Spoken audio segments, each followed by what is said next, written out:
অভিযোগের আঙ্গুল যার দিকে সবচেয়ে বেশি উঠেছে তিনি মন্ত্রণালয়ের উপদেষ্টা আসিফ নজরুল, কিন্তু তার সাক্ষাৎ পাওয়া হয়নি। উপদেষ্টার একান্ত সচিবের কাছে সময় চেয়েও সাক্ষাৎ মেলেনি।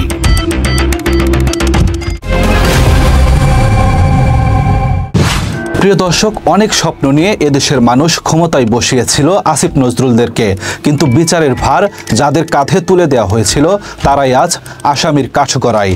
আসিফ নজরুলের বিরুদ্ধে ওঠা এসব অভিযোগ সত্যি হলে এদেশের মানুষ তার দৃষ্টান্তমূলক শাস্তি চায়।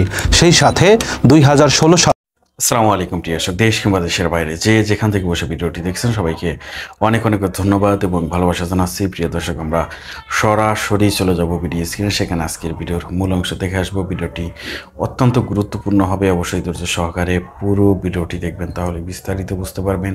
ভিডিও শেষে গুরুত্বপূর্ণ আলোচনা করা হবে। প্রিয় দর্শক, চলুন আমরা সরাসরি ভিডিও স্ক্রিনে চলে যাই, সেখানে আজকের ভিডিওর মূল অংশ। বাবা মায়ের চিকিৎসা, সংসারের এক বিশাল বোঝা মাথায় নিয়ে বিয়ের কথা ভাববার সময় কই। এরই মাঝে মাথার চুলে পাক ধরেছে, বয়স 40 ছুঁই ছুঁই।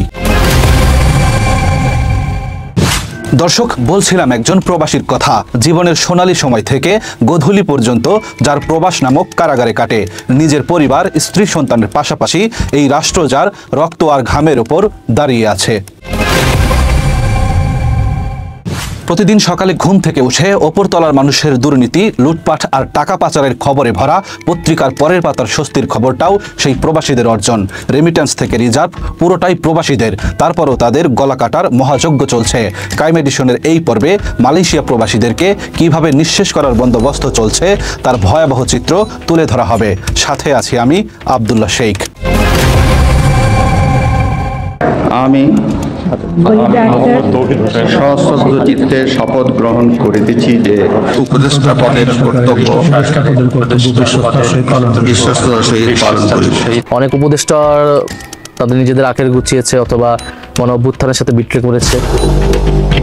যে গাদ্দার উপদেষ্টাদের কথা আপনি বলছেন, অনতিবিলম্বে তাদের নাম জাতির সামনে আপনাকে প্রকাশ করতে হবে। কোথায় সেফ এক্সিট নিবে? পৃথিবীতে সেফ এক্সিট নেওয়ার একটাই জায়গা, সেটা হচ্ছে মৃত্যু। সেফ এক্সিট নিয়ে নানা কথাবার্তা হচ্ছে, তো আমরা উপদেষ্টারা খুব নিশ্চিতভাবে জানি আমাদের কারো কোনো সেফ এক্সিটের প্রয়োজন নাই। আমরা তো নিজেরা সেফ এক্সিট চাচ্ছি না, অর্থাৎ আমি এই দেশেই থাকবো। আমার ছেলে মেয়ে সবই দেশে। উনি যেহেতু নাম বলেননি, এটা আমার মানে শোভন হবে না এটা নিয়ে। উপদেষ্টাদের অনেকের বিরুদ্ধে যখন দুর্নীতি, সেফ এক্সিট আর টাকা পাচারের অভিযোগ উঠছে, তখন প্রবাসীরা প্রতিদিনই নিজেদের রেকর্ড নিজেরাই ভেঙে যাচ্ছেন। চলতি অর্থ বছরের মাত্র 4 মাসে প্রবাসীরা দেশে পাঠিয়েছেন 1,24,322 কোটি টাকা, যা অতীতের সব রেকর্ড ভেঙে দিয়েছে। স্বৈরাচার হাসিনা সরকারের রেখে যাওয়া $16 বিলিয়ন তলানিতে থাকা রিজার্ভ 1 বছরে এসে দাঁড়িয়েছে 32 বিলিয়নে। বলা চলে একমাত্র প্রবাসীদের কারণেই টিকে আছে এদেশের অর্থনীতি। তারপরেও এই প্রবাসীরাই যেন সবচেয়ে অপ্রয়োজনীয় বস্তু। আজকে বলতেছে যে প্রবাসীর জন্য আমরা এটা করতেছি ওইটা করতেছি, কিন্তু আসলে কি ওইটা হইতেছে না, কোনোটাই হইতেছে না। আমরা একটু ফ্যাসিলিটি পাই নাই। প্রবাসী মন্ত্রণালয় বলেন আর যাই বলেন, এখন পর্যন্ত আমি কোনো হয়নি। যেখানে যাই ভোগান্তি, চেকিং ফেকিং এর নামে অনেক হয়রানি করা হয়। তাদেরকে সরাসরি সহযোগিতা তো দূরের কথা, প্রতিটি পদে পদে তৈরি করা হয় প্রতিবন্ধকতা। পাসপোর্ট থেকে শুরু করে সবখানে গলা কাটা হয় প্রবাসীদেরকে। এমনকি বিদেশ থেকে দেশে ফেরার পরেও বিমানবন্দর থেকে তাদের সর্বস্ব চুরি করার দৃশ্য মাঝে মধ্যেই দেখা যায়।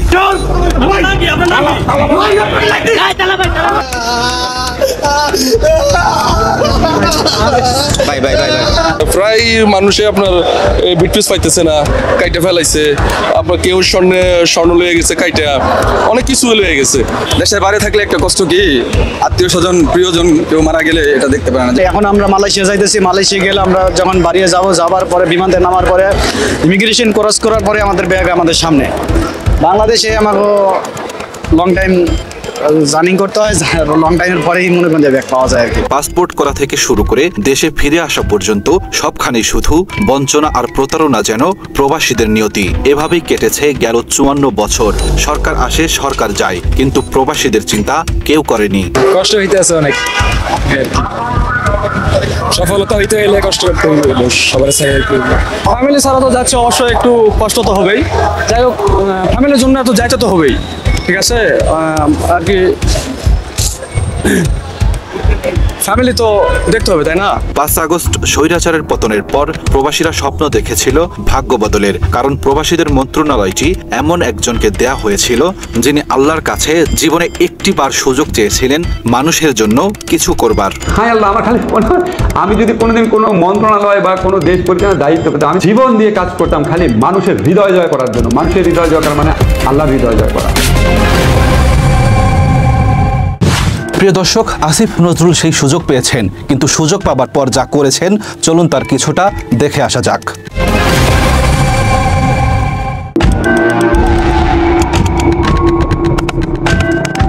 আসিফ নজরুল প্রবাসী কল্যাণ মন্ত্রণালয়ের দায়িত্ব নেওয়ার পর ঢাকা থেকে মধ্যপ্রাচ্যের প্রতিটি দেশের ফ্লাইটের ভাড়া অতীতের যে কোনো সময়ের চেয়ে দ্বিগুণ বেড়েছে।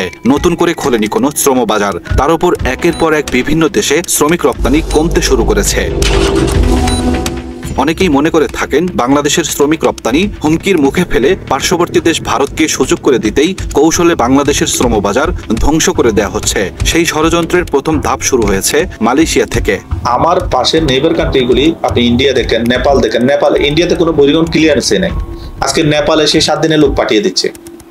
আমি 3 মাসও লোক পাঠাতে পারছি না, সঙ্গত কারণে এমপ্লয়ার কিন্তু আমার বিরুদ্ধে কেঁপে যাচ্ছে, আমার চুক্তি ক্যান্সেল করতেছে। তো সামগ্রিক প্রেক্ষাপটে আমরা এই মন্ত্রণালয়কে আমরা সন্দেহের চোখে রাখছি। এখন আমাদের দেওয়ালে পিঠ ঠেকা বলতে গেলে, মানে আমাদের চতুর্দিক থেকে আমাদেরকে এক ধরনের প্রতিরোধ করা হয়েছে এই মার্কেটকে। মালয়েশিয়াতে প্রথম শ্রমিক রপ্তানি শুরু হয় 1992 সালে খালেদা জিয়ার সরকার ক্ষমতায় থাকাকালীন। এরপর থেকে জ্যামিতিক হারে শ্রমিক রপ্তানি বেড়েছে দেশটিতে। মালয়েশিয়ায় বর্তমানে বাংলাদেশের প্রায় 15 লাখ শ্রমিক কর্মরত আছেন। বাংলাদেশ সহ 14টি দেশ থেকে অনলাইন পদ্ধতি FWCMS এর মাধ্যমে শ্রমিক নেয় মালয়েশিয়া, যা পরিচালনা করে মালয়েশিয়ান আইটি কোম্পানি বেস্টিনাইট।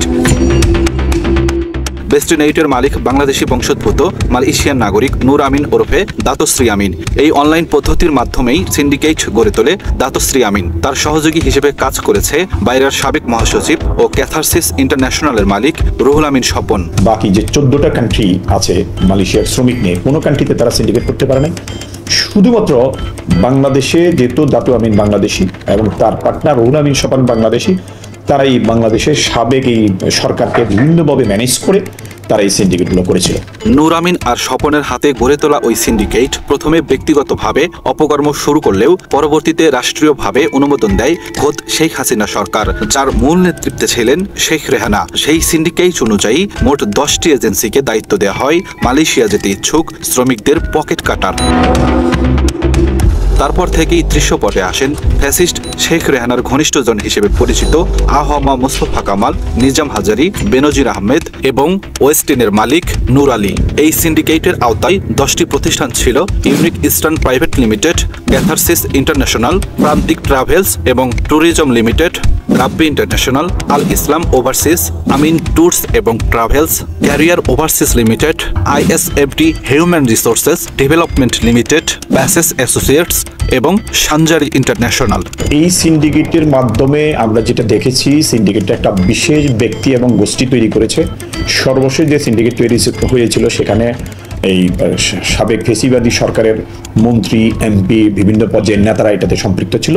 বাংলাদেশ মালয়েশিয়ার দ্বিপাক্ষিক চুক্তি অনুযায়ী কোন কোন এজেন্সি দেশটিতে শ্রমিক পাঠাতে পারবে তা নির্ধারণ করে দিবে মালয়েশিয়া সরকার, কিন্তু নামমাত্র চুক্তি থাকলেও এর কোনো কার্যকারিতা নেই। সেই সুযোগে 2016 থেকে 2018 সাল পর্যন্ত 2 বছর এই 10টি প্রতিষ্ঠানের মাধ্যমে মালয়েশিয়াতে শ্রমিক পাঠিয়েছে বাংলাদেশ।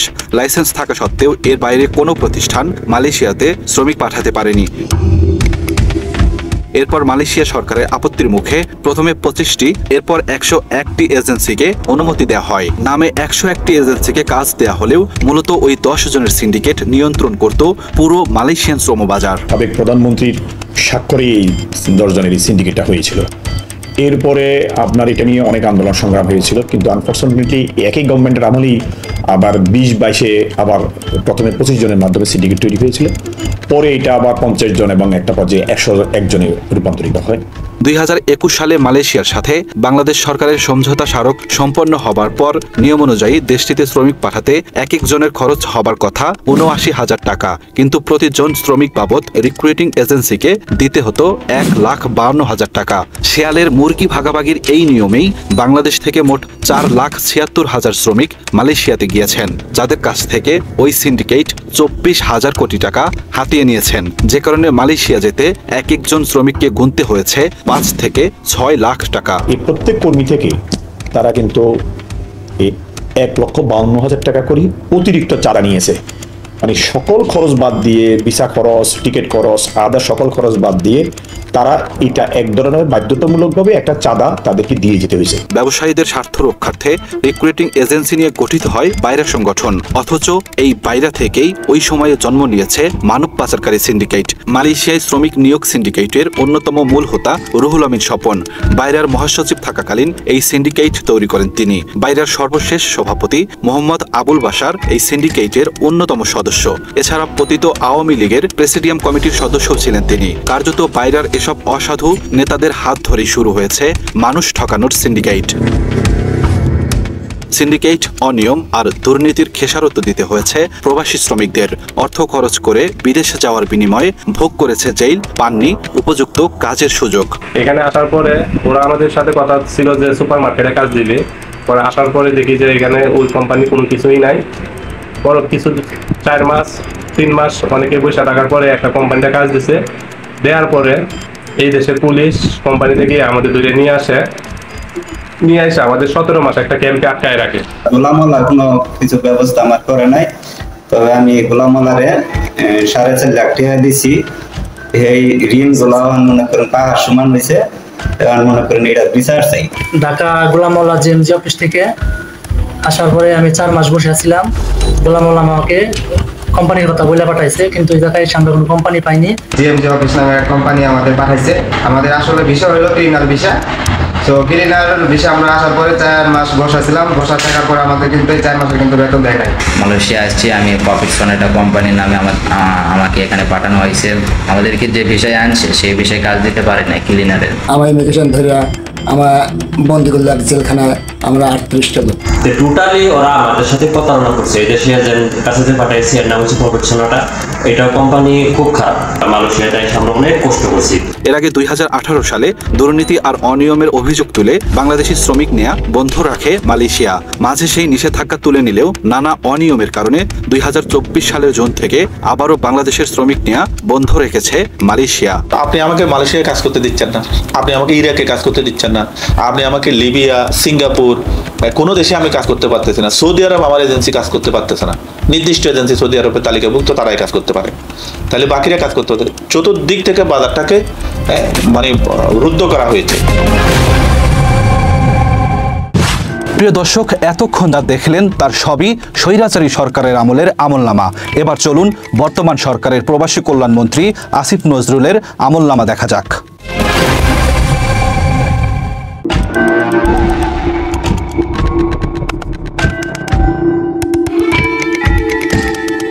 মালয়েশিয়ায় যে 14টি দেশ শ্রমিক পাঠায় তাদের মাঝে সবচেয়ে বেশি টাকা গুনতে হয় বাংলাদেশি শ্রমিকদেরকে। পার্শ্ববর্তী দেশ ভারত থেকে মালয়েশিয়া যেতে খরচ হয় 55 থেকে 70 হাজার টাকা, পাকিস্তান 60 থেকে 80, এমনকি শ্রীলঙ্কা থেকেও 70 থেকে 90 হাজার টাকায় শ্রমিকরা মালয়েশিয়া যাচ্ছে।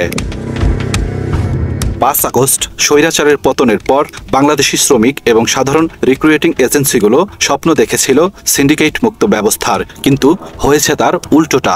আমরা আশা করেছিলাম এই বর্তমান সরকার সমাজে বৈষম্য সৃষ্টি হওয়ার পরে এই বৈষম্য দূর করার জন্য এই সরকার আমাদের সকলের আন্দোলনের ফলে বাংলাদেশের সকল মানুষের আন্দোলনের পক্ষে সরকার আসে। এই সরকারের কাছে আমাদের অনেক আশা ছিল। এই সরকারের মাননীয় উপদেষ্টা এখন পর্যন্ত এই সিন্ডিকেটের সদস্যদের বিরুদ্ধে কোনো প্রকার আইনি পদক্ষেপ তো নেয়ই নাই, বরঞ্চ এই আসামিদের কারাগারের সাথে বসে সে মিটিং করে। এই এত বড় মাফিয়া চক্রের আসামিদের সাথে বসে যখন উপদেষ্টা মিটিং করে, তখন আমরা বাংলাদেশের মানুষ খুবই ব্যথিত হই। ফ্যাসিস্ট আমল থেকে যে কজন রিক্রুটিং এজেন্সির মালিক সিন্ডিকেটের বিরুদ্ধে লড়াই করছেন তাদের মধ্যে একজন আফিয়া ওভারসিজের মালিক আলতাফ খান, যিনি সিন্ডিকেটের বিরুদ্ধে প্রতিবাদ করায় আটক ছিলেন অনেক দিন। আমাকে বিভিন্ন হুমকি ধমকি দিতেছে, আমি টেলিফোনে মিথ্যা মামলা আমার নামে করবে, অনেক বিদেশে। আমি এই প্রসঙ্গে থানায়, পল্টন থানায় এবং উত্তরা থানায় আমি জিডি করেছি এবং এই আসামিরা ষড়যন্ত্র করে, কনস্পিরেসি করে মালয়েশিয়াতে আমাকে অবৈধভাবে আটক করে আমি 10 মাসের মতো দেশে আসতে পারি নাই। হাসিনা পালানোর পর আসিফ নজরুল প্রবাসী কল্যাণ মন্ত্রণালয়ের দায়িত্ব নিলে আশার আলো দেখেছিলেন আলতাফ খান, কিন্তু বিচারের আশায় সিন্ডিকেটের বিরুদ্ধে মামলা করে নিজেই এখন বিপদে আছেন। জনাব আসিফ নজরুল সাহেব, লুৎফর সিদ্দিকী সাহেব এবং সহকারী উপদেষ্টা কদাবাক চৌধুরীর নামও এখানে এসেছে। তারা এই সিন্ডিকেটকে আবার প্যাট্রোনাইজ করতেছেন বলে আমরা শুনতেছি। বাধ্য করেছে এই মামলায় পার্টি ফাইনাল রিপোর্ট দেওয়ার জন্য। মামলার তদন্ত কর্মকর্তা নিজে আমার কাছে বলেছেন যে যদি সে মামলা ফাইনাল রিপোর্ট না দেওয়া হতো তাহলে তাকে গুম করা হতো, তাকে তার লাশ খুঁজে পাওয়া যেত না। সে বাধ্য হয়েছে এটা করার জন্য। মালয়েশিয়ায় শ্রমিক পাঠানোর তালিকাভুক্ত এজেন্সি ইউনাইটেড এক্সপোর্টের মালিক SM রফিক। তবে শুরুতে তালিকা থেকে বাদ পড়ায় মালয়েশিয়া সরকারের সাথে যোগাযোগ করেন তিনি। পরে মালয়েশিয়া সরকার তাকে ব্যবসা করার সুযোগ দেন, অথচ তার থেকেও চাপ প্রয়োগ করে 3.5 কোটি টাকা বাগিয়ে নেয় সিন্ডিকেট মাফিয়া রুহুল আমিন স্বপন। তখন আমাকে প্রেশার করে আমার থেকে 3.5 কোটি টাকা এই স্বপন এই পারপাসে আমার থেকে নেয়। আমি যেহেতু ওখান থেকে করে আনছি ওই কারণে আমি এতটুকু রেয়াত পাইছি আর কি। তো ওই 3.5 কোটি টাকা আমার থেকে সে নগদ নিয়ে আনে আর কি। SM রফিক সিন্ডিকেটের বিরুদ্ধে লড়াই করছেন 2016 সাল থেকে। তাদের বিরুদ্ধে মামলা করায় গোয়েন্দা বাহিনীর তৎকালীন সদস্যদের দিয়ে তাকে তুলে নিয়ে যায় আওয়ামী লীগ মনোনীত সাবেক সংসদ সদস্য বেনজির আহমেদ। তুলে নেওয়ার পর রফিককে ভয় দেখানো হয় রাঘব বোয়ালের। বলা হয় সিন্ডিকেটের সাথে সরাসরি জড়িত শেখ রেহানা বেশি বাড়াবাড়ি করলে রফিককে দুনিয়া থেকে সরিয়ে দেওয়ার হুমকি দেয় বেনজির আহমেদ। বেনজির আমাকে বলে যে আমাকে ওই যে কি ইলিয়াস আলীর বরণ করতে হবে, কারণ তুমি পুলিশের সন্তান। এই কারণে শুধু আমি শোনার পরে সে আমাকে কেমন করতেছে, শুধু এটা শোনার কারণে তোমাকে আমি নিয়ে আসছি যে তোমাকে কিভাবে জীবন দান করা যায় এরকম। এসব নির্যাতনের বিচারের আশায় তিনিও আসিফ নজরুলের দ্বারস্থ হয়েছিলেন, কিন্তু লাভের লাভ কিছুই হয়নি। এই মন্ত্রণালয় আমরা তো আইনের বুকের ভিতরে পেটের মধ্যে আমরা বাস করি, এটাই বুঝাইতে চাইছে যে এই আসিফ নজরুল সাহেব আইন মন্ত্রণালয় তার অধীনে। দ্যাট মিনস এরা যা করে তারা পার পেয়ে যাবে, আর এগুলা কোনো ব্যাপারই না। আসিফ নজরুল সাহেব খোঁচা দেবে, এইসব সব আদেশ বাতিল হয়ে যাবে, এরকম একটা আমাকে এই ধরনের আচরণ তারা করছে।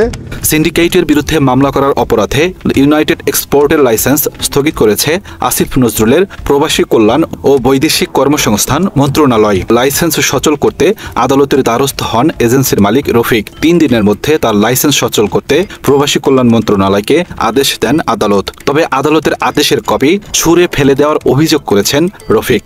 অনেকে আদেশ নিয়ে আসি, তো মন্ত্রণালয়ের সংশ্লিষ্ট কর্তৃপক্ষের যাদের সাথে আমি যোগাযোগ করি তারা আমাকে এই কাগজটাকে ঠিক এইভাবে ধরে, এই আদেশ আমাদের কোনো কার্যকর করার কোনো এখতিয়ার নাই, তারা কি বলে বাউন্ড না, এটা আদেশ আনছেন আপনি, আদেশ নিয়ে ঠান্ডা মাথা এটা মাথার তলে দিয়ে শুয়ে থাকেন। আদালতের আদেশকে শুধু তুচ্ছ তাচ্ছিল্য করাই না, ইউনাইটেড এক্সপোর্টের মালিককে গুম করারও হুমকি দেওয়া হয় আসিফ নজরুলের প্রবাসী কল্যাণ মন্ত্রণালয় থেকে। আমি জলে বাস করে কুমিরের সাথে ঝগড়া করতেছি, একবার গুম হয়েছি, আরো বা আপনি এবার ফাইনালি গুম হবেন।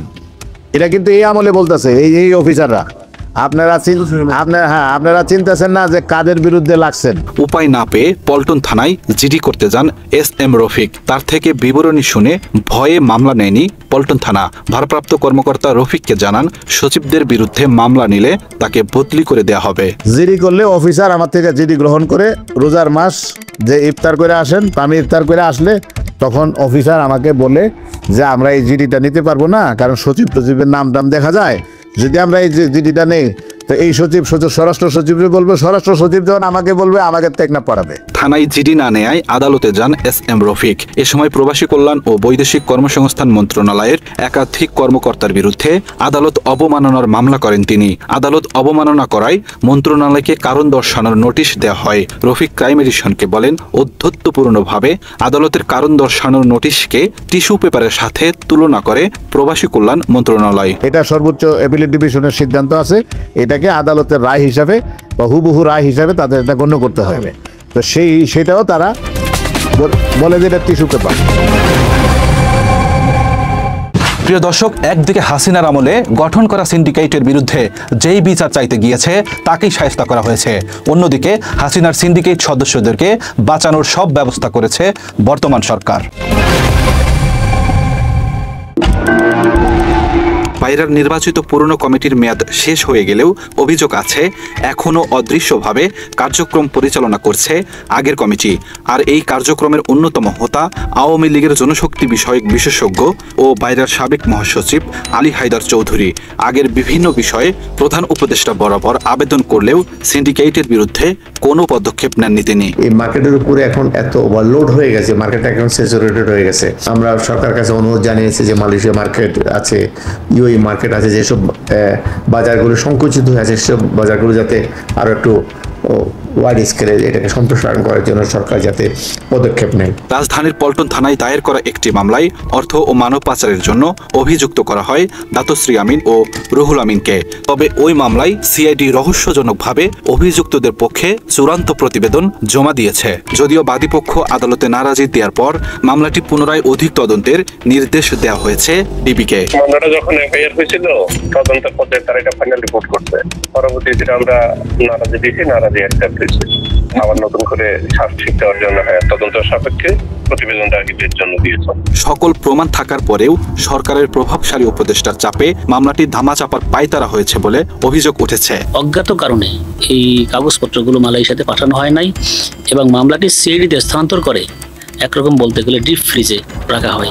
তাহলে দেখেন এখন আবার এই আসামিরা আবার এই সিন্ডিকেট করার চেষ্টা করতেছে। এজেন্সি মালিকদের দাবি পুরাতন সিন্ডিকেট সদস্যদের নিয়ে নতুন বোতলে পুরাতন মদ বিক্রির পায়তারা করছে মন্ত্রণালয়। আগের সিন্ডিকেট সদস্যদের আড়ালে রেখে আবারও সিন্ডিকেটের মাধ্যমে মালয়েশিয়ায় শ্রমিক পাঠানোর ষড়যন্ত্র চলছে। পুরাতন সিন্ডিকেটের সাথে সরকারের অনেকেই জড়িত বলে মনে করেন সাধারণ এজেন্সি মালিকরা। কিন্তু এই 14 মাসে আসিফ নজরুল স্যারের এই নেতৃত্বে মন্ত্রণালয় যেগুলো লিগেল অভিবাসী মানে পরিপন্থী যেগুলো বিধি দফা প্রজ্ঞাপনে আকারে এগুলো মানে যেটা উনি করছেন পাশ করেছেন, এগুলো আমাদের টোটাল লিগেল মাইগ্রেশনকে একদম মানে প্রতিবন্ধকতা তৈরি করছে এখন। এবং আমরা ইতিমধ্যে লক্ষ্য করছি যেটাকে আনএথিক্যাল ইলিগেল মাইগ্রেশনটাকে এখানে উৎসাহিত করা হচ্ছে। একবার গুম হয়েছে, আরো বা আপনি এবার ফাইনালি গুম হবেন, এটা কিন্তু এই আমলে বলতেছে এই অফিসাররা। আপনারা চিন্তাছেন না যে কাদের বিরুদ্ধে লাগছেন। গেল 15 মে মালয়েশিয়া সফরে গিয়ে সে দেশের সরকারের সাথে বৈঠক করেছিলেন আসিফ নজরুল। মালয়েশিয়াতে এসেছি 2 দিন আগে। এর মধ্যে মালয়েশিয়ার 3 জন মন্ত্রীর সাথে বৈঠক হয়েছে। এখানে কিছু অগ্রগতি সাধিত হয়েছে, সেটা আপনাদের সাথে শেয়ার করতে চাচ্ছি। আমরা অনুরোধ করেছিলাম বাংলাদেশে যারা রিক্রুটিং এজেন্ট আছে তাদের সবার জন্য যেন উন্মুক্ত করে দেওয়া হয়, যাতে সবাই লোক পাঠানোর সুযোগ নিতে পারে। সেই ধারাবাহিকতায় আগামী 7 নভেম্বরের মধ্যে রিক্রুটিং এজেন্সিগুলোকে আবেদন করতে বলা হয়েছে। মালয়েশিয়া সরকারের বেঁধে দেওয়া 10টি মানদণ্ডে বেসরকারি রিক্রুটিং এজেন্সি বাছাই করার কথা, কিন্তু অভিযোগ উঠেছে ভেতরে ভেতরে সরকারের বেশ কয়েকজন প্রভাবশালী ব্যক্তি সহ আগের সিন্ডিকেট সদস্যদেরকে নিয়েই করা হচ্ছে গরিব ঠকানোর সিন্ডিকেট। এই মানে 10টা ক্রাইটেরিয়া আসলে বর্তমানে অ্যাক্টিভ এজেন্সি প্রায় 2500 কাছাকাছি। সমস্ত এজেন্সি মেজরিটি এজেন্সির পক্ষে এটা পূরণ করা সম্ভব না, এটা পূরণ করতে পারবে না। যে ধরনের ক্রাইটেরিয়াগুলো, বিশেষ করে 10,000 স্কোয়ার ফিটের অফিস, নিজস্ব ট্রেনিং সেন্টার, 10,000 স্কোয়ার ফিটের অফিস, তাও আবার 3 বছর যাবত আমি করে আসতেছি, ইউজ করে আসতেছি এরকম। এটা আসলে সবার পক্ষে পসিবল না। দেখেন নেপালের প্রধানমন্ত্রী সে সকল স্টেক হোল্ডারের সাথে বসে তারা নেপাল সিদ্ধান্ত নিয়েছে যে তারা এই মালয়েশিয়ার এই 10 ক্রাইটেরিয়া সিদ্ধান্তের সাথে তারা একমত নয়। পাকিস্তান দেখেন তারা জানিয়ে দিয়েছেন তারা একমত নয়। বাংলাদেশ কিভাবে এখানে আমাদেরকে এই ক্রাইটেরিয়া মেনে বিজ্ঞপ্তি দেওয়ার সাথে সাথে কোনো প্রকার আলোচনা না করি এই ধরনের একটা বিজ্ঞপ্তি রাতারাতি দিয়ে আমাদেরকে প্রোফাইল জমা দেওয়ার জন্য বলছে। আমরা মনে করি সরকারের, এবং জানতে পেরেছি সরকারের অনেক কর্মকর্তা এর সাথে জড়িত। এসব অভিযোগের ভিত্তিতে মন্ত্রণালয়ের বক্তব্য চাইতে গেলে শুরু হয় চোর পুলিশ খেলা। এখান থেকে ওখানে, ওখান থেকে সেখানে, এভাবে কালক্ষেপণ করা হলেও শেষ পর্যন্ত ক্রাইম এডিশনের মুখোমুখি হয়নি কেউ। মন্ত্রণালয়ের সিনিয়র সচিব নিয়ামত উল্লাহ ভূঁইয়ার সাথে আমরা কথা বলতে যেয়ে তাকে পাইনি। তার অবর্তমানে আমাদের সাথে কথা হয় সিনিয়র সহকারী সচিব শিবলি সাদিকের। আদালতের আদেশ সরে ফেলে দেওয়ার অভিযোগ রয়েছে তার বিরুদ্ধে। তবে এসব বিষয় নিয়ে আমাদের সাথে আনুষ্ঠানিকভাবে কোনো কথা বলতে রাজি হননি তিনি।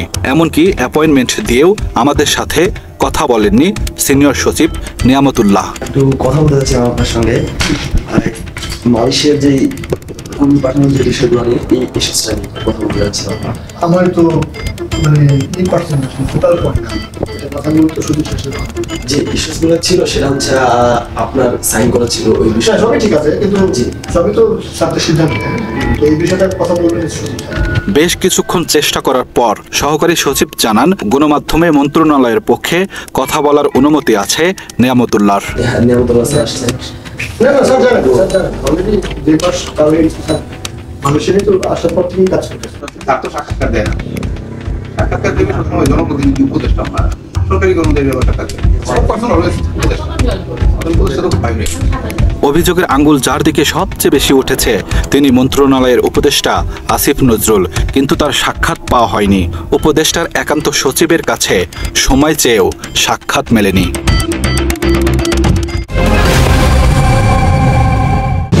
প্রিয় দর্শক, অনেক স্বপ্ন নিয়ে এদেশের মানুষ ক্ষমতায় বসিয়েছিল আসিফ নজরুলদেরকে, কিন্তু বিচারের ভার যাদের কাঁধে তুলে দেওয়া হয়েছিল তারাই আজ আসামির কাঠগড়ায়। আসিফ নজরুলের বিরুদ্ধে ওঠা এসব অভিযোগ সত্যি হলে এদেশের মানুষ তার দৃষ্টান্তমূলক শাস্তি চায়। সেই সাথে 2016 সাল থেকে যেসব বাংলাদেশি শ্রমিক মালয়েশিয়া গিয়েছে তাদের পকেট কেটে নেওয়া বাড়তি অর্থ ফেরত চায় তারা। এবার যাবার পালা, দেখা হবে আবার। যেখানেই অন্যায় অনিয়ম সেখানেই ঢাল হয়ে দাঁড়াবে টিম ক্রাইম এডিশন। বিচারের সব দরজা বন্ধ হয়ে গেলেও খোলা থাকবে আমাদের দুয়ার। আমাদেরকে জানান, আমরা বলবো আপনার কথা ঠিক আপনার মতো করে। এনসিপির ভিতরে দুটা মেরুকরণ আছে, একটা ইসলামপন্থী, একটা হলো সেকুলার পন্থী বা মধ্যপন্থী। এই সেকুলার বা মধ্যপন্থীরা বেশিরভাগ চাচ্ছে বিএনপির সাথে যেতে, আর ইসলামপন্থীরা চাচ্ছে জামাতের সাথে যেতে। তাদের নিজেদের ভিতরে এখন দুইটা ভাগে বিভক্ত আছে। সর্বশেষ দেখা যাবে যে শাপলা কলি কোন দিকে যাচ্ছে, কে পাচ্ছে আর কার সাথে তারা জোট করছে। বৃহস্পতিবার 6 নভেম্বর এনসিপির কেন্দ্রীয় নির্বাচন পরিচালনা কমিটির সংবাদ সম্মেলনে মুখ্য সমন্বয়ক নাসিরউদ্দিন পাটোয়ারি এই কথা বলেন। মুখ্য সমন্বয়ক জানান, সংসদ নির্বাচনকে সামনে রেখে এনসিপি আজ মনোনয়নের জন্য আবেদন ফর্ম বিতরণ শুরু করেছে। প্রতিটা ফর্মের মূল্য ধরা হয়েছে 10,000 টাকা। আগামী 13 নভেম্বর পর্যন্ত মনোনয়ন যাচাই বাছাই করা হবে এবং 15 নভেম্বর এনসিপির প্রাথমিক মনোনয়ন ঘোষণা করা হবে। এনসিপির ইচ্ছা এককভাবে নির্বাচন করা এবং 300 আসনে প্রার্থী দেওয়া। সবাই চায় তার নিজের দলটার আত্মপ্রকাশটা বড় করে করা, যে আমাদের 300 প্রার্থী আছে, 300 ব্যক্তি আছে, আমরা 300 জন প্রার্থী করতে পারবো, কিন্তু নির্বাচনে 3 জন জিতে আসতে পারবে না এমন দলও 300 প্রার্থী দেওয়ার কথা বলছে বাংলাদেশে। আমরা ইতিমধ্যে দেখেছি যে কয়েকটা ছোট ছোট দল, আমি নাম বলে তাদেরকে আপনাদের সামনে ছোট করছি না, হেয় করছি না, তারা আমি দেখেছি যে তারা লিখেছে যে তারা এমন ভাবে মানে তারা নির্বাচনে প্রার্থী দিচ্ছে যে সে চেয়ারম্যান জীবনে একবারও সংসদে যায় নাই। দলের চেয়ারম্যান সংসদ সদস্য তার নিজ দল থেকে প্রার্থী হয়ে বাংলাদেশের কোথাও পাশ করবে না এমন দল 70টা 80টা 90টা 100টা প্রার্থী দিচ্ছে এবং বলছে আমরা 300 আসনে প্রার্থী দেব। কিন্তু আমরা তলে তলে তারা চেষ্টা করছে বড় দলগুলোর সাথে লিয়াজু করে 3টা 2টা 5টা একটা সিট পেলে তারা সেই 100 মানুষ 200 মানুষ বন্ধ করে শুধু দলের প্রধান এককভাবে নির্বাচনে আসবে। তাই দলের প্রধান এককভাবে নির্বাচনে আসার জন্য কেউ কেউ প্রপাগান্ডা করে থাকে যে আমাদের দল থেকে আমরা 300 প্রার্থী দেব, কেউ 200 প্রার্থী দেবে, কেউ 100 প্রার্থী দিবে, কেউ 50টা প্রার্থী দেবে, কিন্তু পরবর্তীতে 2টা 3টা 5টা আসন পেলে তাদের 300 রেখে 3 জনে প্রার্থী হবে বিএনপি অথবা জামাত থেকে। এটার জন্য আমাদেরকে এই কানামাছি খেলাটা দেখার জন্য হয়তো বা ডিসেম্বরের 31 পর্যন্ত অপেক্ষা করতে হবে। জানুয়ারি মাসে যদি আমাদের নির্বাচনী পুরা দমে কার্যক্রম শুরু হয়ে যায়, তাহলে ডিসেম্বরের 31-এর ভিতরে উইথড্র করা, নমিনেশন দাখিল করা, বাছাই করা সবকিছু যদি নির্বাচন কমিশন শেষ করে ফেলে, তাহলে ডিসেম্বরের ভিতরে পরিষ্কার হবে কোন দল কয়টা আসন নিয়ে নির্বাচন করছে। আমি যতটুকু বুঝি যে এই ছোট দলগুলা স্বল্প আসনে তারা যদি পরিশ্রম করে তাদের সেন্ট্রালি কমিটি নিয়ে তাদের যতটুকু সামর্থ্য অর্থ যা আছে, তারা 300-র পরিবর্তে যদি কেউ 30টাই করে, কেউ 3টাতে মনোযোগ দেয়, 30টাতে মনোযোগ না দিয়ে, তাহলে 3টা থেকে অথবা 1-2টা পাবে, এমন দলও বাংলাদেশে আছে। আমরা ইতিমধ্যে দেখেছি গণ অধিকার পরিষদকে 3টা আসন দিবে বলে গুঞ্জন শোনা যাচ্ছে, এবং ওই 3টা আসনে বিএনপি প্রার্থী দেয় নাই। সেটা হলো বিপি নুরুল হক নূরের আসন, তাদের সেক্রেটারি রাশেদ খানের আসন, এবং তাদের সহসভাপতি মুখপাত্র আমরা দেখছি যে তার আসনটি। টোটাল 3টা আসন আমরা দেখছি যে গণ অধিকার পরিষদের জন্য খালি রেখেছে বিএনপি। এখন গণ অধিকার পরিষদ আবার জামাতের সাথে কি করার চেষ্টা করছে এটা দেখার জন্য আমাদেরকে, এই জন্যই বললাম 31 ডিসেম্বর পর্যন্ত আমাদেরকে অপেক্ষা করতে হবে। গণ অধিকার পরিষদ কি চা, এনসিপি কি চা, ইসলামী আন্দোলন কি চা, এবি পার্টি কি চা, অন্যান্য দল থেকে কি চা। এবি পার্টি থেকে 2টা আসন হয়তোবা জামাত দিতে পারে, আবার বিএনপি থেকেও চেষ্টা করছে তারা 2টা আসন দিতে, হয়তোবা এবি পার্টি 2-এর জায়গায় 3 আসন নিতে পারে। আবার এনসিপি কে 2টা মন্ত্রিত্ব এবং 20টা আসন, এইরকম কথা আজকে শুনেছি যে বিএনপি দিতে চায়, কেউ কেউ লেখালেখি করছেন। আবার কিছু কিছু বিএনপি পন্থী সাংবাদিকরা একটু অ্যাডভান্স লিখেন, জামাতপন্থী সাংবাদিকরা একটু অ্যাডভান্স বলবে। এটাই স্বাভাবিক, প্রত্যেকে তার নিজের দলের প্রতি, নিজের ভালোবাসার প্রতি একটু সেটাকে জোড়া লাগানোর চেষ্টা করবে। বাড়িয়ে বলবে শব্দটা এরকম না, ভাঙ্গা চূড়াটাকে জোড়া লাগানোর চেষ্টা করা। আমি একটা উদাহরণ আপনাদেরকে দিতে পারি, যে আমার এই কাপটা হাত থেকে পড়ে ভেঙে গেল, তখন আমি কাপটা, একটাই কাপ আছে, আমি এটাকে গ্লো দিয়ে কোনো কিছু দিয়ে জোড়া লাগানোর চেষ্টা করা, জিনিসটার নাম খারাপ নয়। আমার এই ফোনের স্ক্রিনটা ভেঙে গিয়েছে, আমি এটা কোনোভাবে জোড়া লাগিয়ে যদি আমি ব্যবহার করি, এটা আমার কোনো অপরাধ নয়। বা আমার ল্যাপটপের স্ক্রিনে একটু আঁচ পড়ছে, সেটাকে যদি আমি এটাকে মেকানিক দিয়ে ঠিক করে ব্যবহার করি, এটার নাম কোনো খারাপ জিনিস নয়।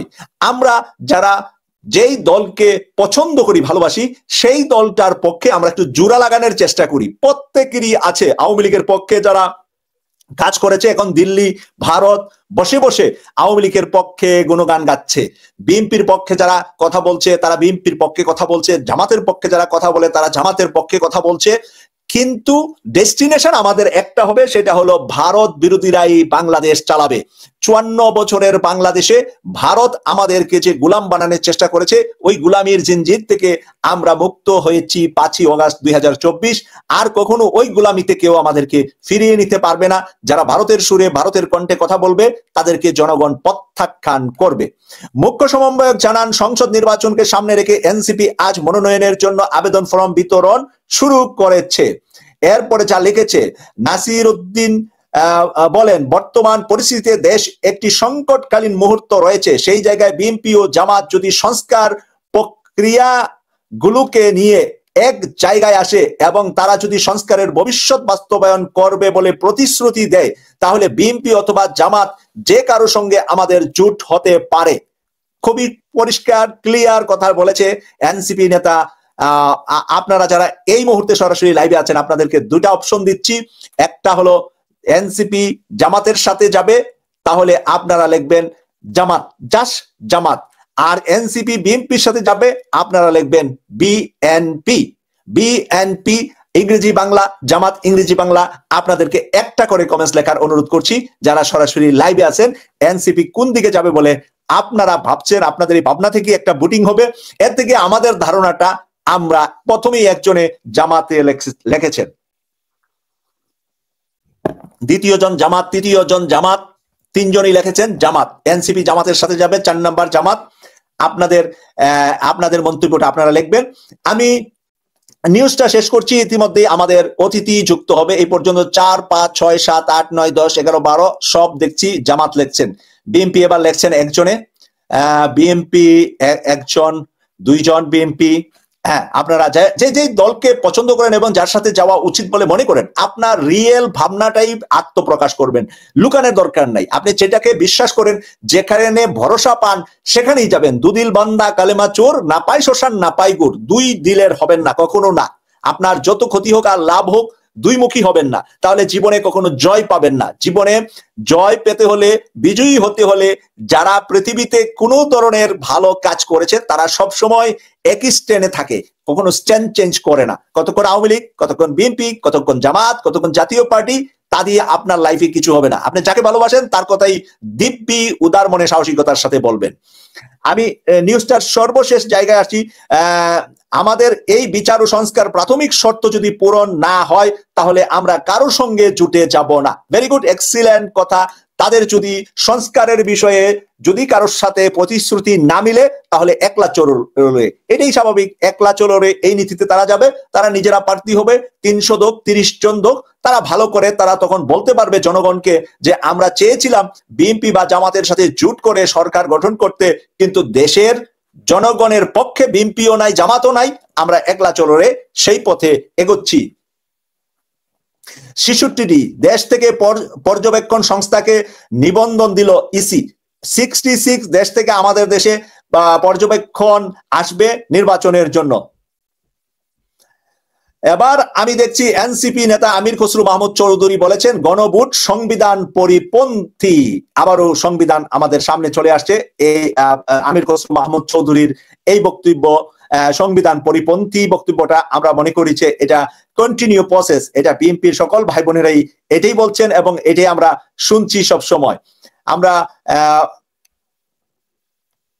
আমরা আজকের এখানে একটা গুরুত্বপূর্ণ নিউজ হলো, যারা বিসিএস করেছেন তাদের জন্য একটা সুসংবাদ। একেবারে হেডলাইনটাই আছে ইত্তেফাকে।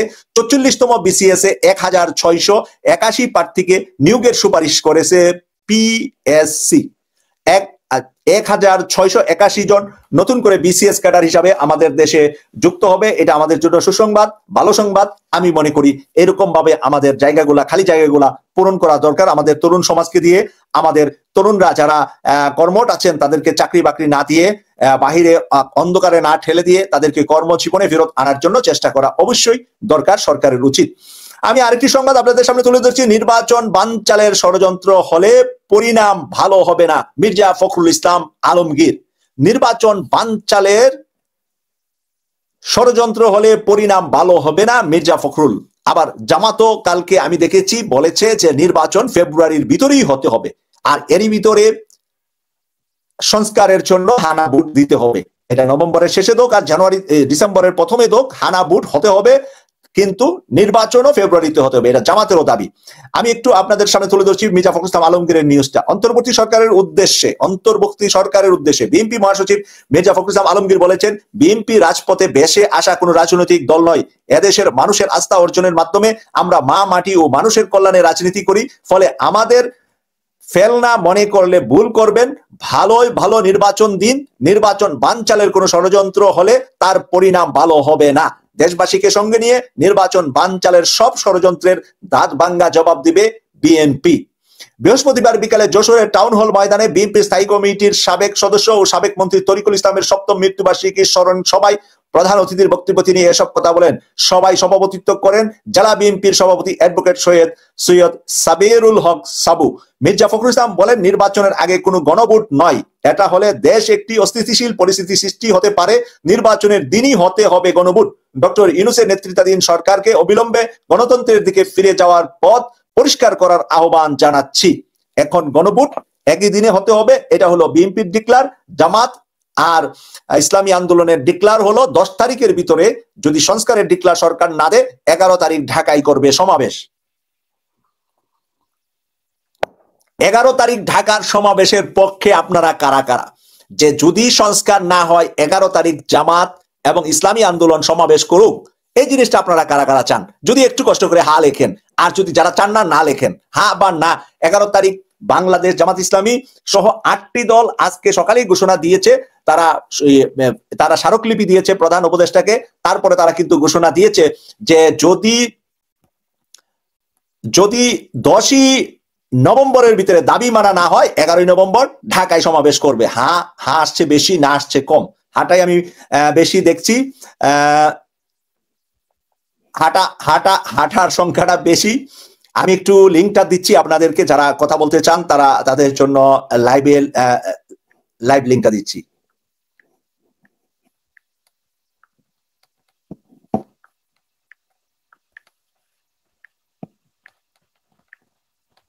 আমাদের মেজর ইমরান সাহেব যে কোনো কারণে যুক্ত হতে দেরি হচ্ছে।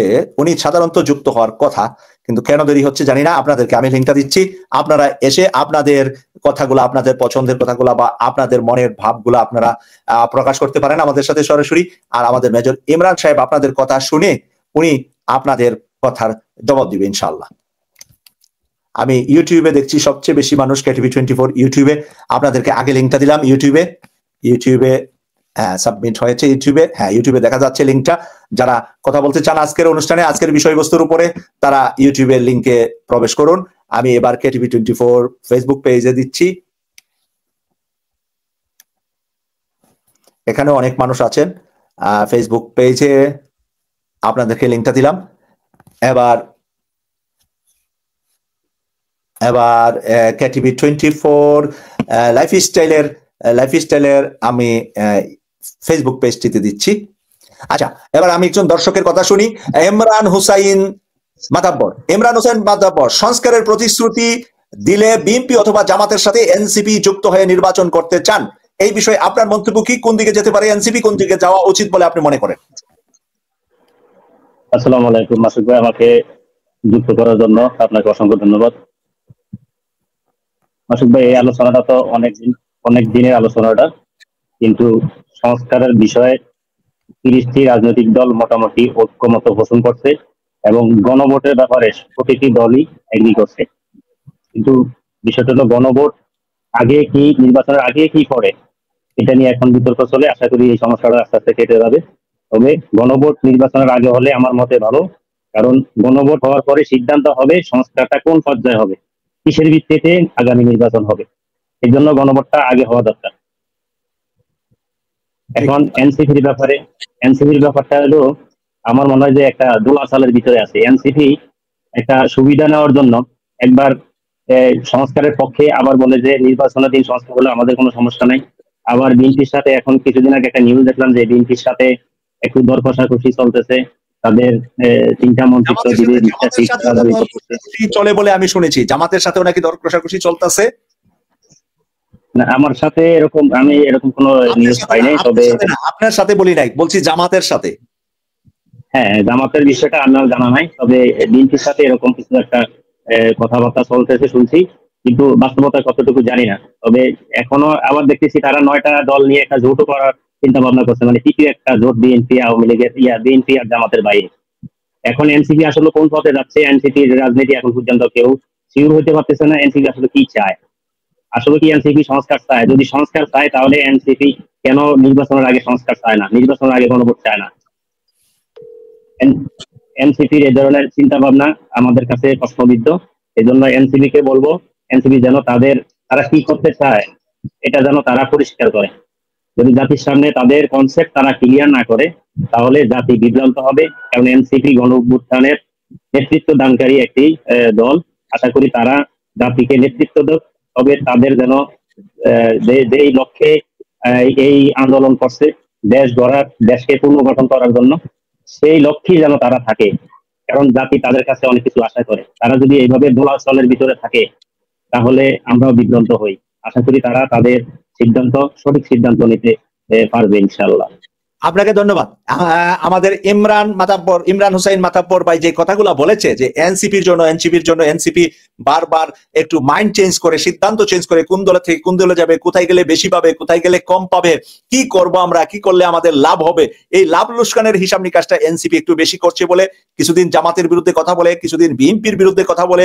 এই ধরনের কথা বলার কারণে তাদের যে স্ট্যান্ডটা ছিল, তারা যেভাবে উপরের দিকে উঠতে ছিল, সেই জায়গাটা থেকে অনেকটাই নিচের দিকে তাদের এখন পজিশন। আগে ছিল এভাবে এনসিপি, এখন কিন্তু একটু এভাবে আছে এনসিপির অবস্থা।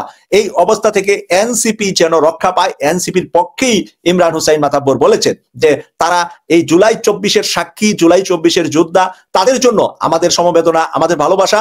তারা যেন এই ধরনের কোনো ভুল কাজ না করেন। তারা এই ধরনের ভুল কাজ করার কারণে এবং এই ধরনের কাজের কারণে আমাদের জুলাই যুদ্ধে যে আমরা দাবিগুলা সরকারের কাছে আদায় করব, সেই দাবিগুলা কিন্তু আমরা আদায় করতে পারছি না তাদের কনফিউজিং এর কারণে, তাদের চেঞ্জ মাইন্ডের কারণে। তারা যদি স্ট্যান্ড বাই না থাকে তাহলে সরকার দিতে চাইলেও তো আবার অনেকে সরকার যেন না দেয় তার বিরুদ্ধে করছে। তাই সরকারকে রাস্তায় এনে যেরকম জামাত ইসলামী আন্দোলন রাস্তায় নেমেছে যে অবশ্যই সংস্কার আগে করতে হবে, এই যে সংস্কার আগে করতে হবে, জামাত এনসিপি রাস্তায় নেমেছে, জামাত ইসলামী আন্দোলন সহ তারা যে রাস্তায় নেমেছে, তাদেরকে যদি রাস্তা থেকে আমরা যদি তাদের কাছ থেকে একটা ভালো ফলাফল চাই, এনসিপি যদি আমাদের সাথে মাঠে থাকে অবশ্যই আমাদের জন্য শক্ত হবে বলে আমি মনে করছি। আমাদের সাথে যুক্ত হয়েছে বাংলাদেশ থেকে মেজর ইমরান। মেজর ইমরান, আপনাকে স্বাগত জানাচ্ছি। কেমন আছেন আপনি? আলহামদুলিল্লাহ মাসুক ভাই, আপনি কেমন আছেন? আলহামদুলিল্লাহ। মেজর ইমরান, তাহলে আমরা একজন দর্শকের প্রশ্ন নেই, তারপরে আপনি দর্শকের প্রশ্নের আলোকে আপনি মন্তব্য করবেন। হ্যাঁ, কুয়েত থেকে আব্দুল সালাম ভাই, আপনার মাইকটা ওপেন করে আপনার প্রশ্নটা করুন, যে বিষয়ে আজকে আলোচনা হচ্ছে। মাইক খোলা আছে, এবার প্রশ্নটা করুন। আসসালামু আলাইকুম মাসুদ ভাই। ওয়ালাইকুম সালাম। আমার প্রশ্ন হলো আজকে যে এনসিপি বিষয়ে, এনসিপি যে কথাগুলো বললো আজকে, যে যারা জুলাইকে মানে সমর্থন করবে, জুলাইয়ের উপর যারা ইস্তেকামত থাকবে, এদের পক্ষে হারা নিবে, এদের সাথে জুট করবে, কিন্তু আসলে কথাটা বাস্তব। তো আমরা কিছু মানে আমরা বিএনপি যে দলটা, এটার কিছু পিছনের দিকে যদি আমরা তাকাই, তখন আন্দোলনরত অবস্থায় কিন্তু মির্জা ফখরুল বলছিল যে 28 তারিখ মনে হয় সংবাদ সম্মেলনে বলছিল যে আমরা ছাত্র আন্দোলনের সাথে আমরা নাই, আমরা এই আন্দোলনের সাথে আমরা নাই, ছাত্র যে আন্দোলন করতেছে আন্দোলনের সাথে আমরা সম্পৃক্ত না। 18 জুলাই 18 জুলাই। এর পরবর্তীতে 5 আগস্টের পরে এর পরবর্তীতে আরেক নেতা বলছিল, যারা আমরা ফজু পাগলা বলি আছি, উনি বলছিলেন যে এটা কালো অধ্যায়, এই ঘটনাটা ঘটাইছে একজন কালো অধ্যায়, মানে জামাত শিবিরকে কালো অধ্যায় বলে চাকরিতে করছে, 71 কালো অধ্যায়। আচ্ছা, তো এই বিষয়ে ওরা যে কতটুক মানে এই জুলাই অভ্যুত্থানকে ওরা আন্তরিকভাবে নিবে, আমার বেশি একটা মানে আমার বেশি একটা ধারণা হয় না যে ওরা যে এটা স্পিডটা ধারণ করবে। এখন আমি মেজর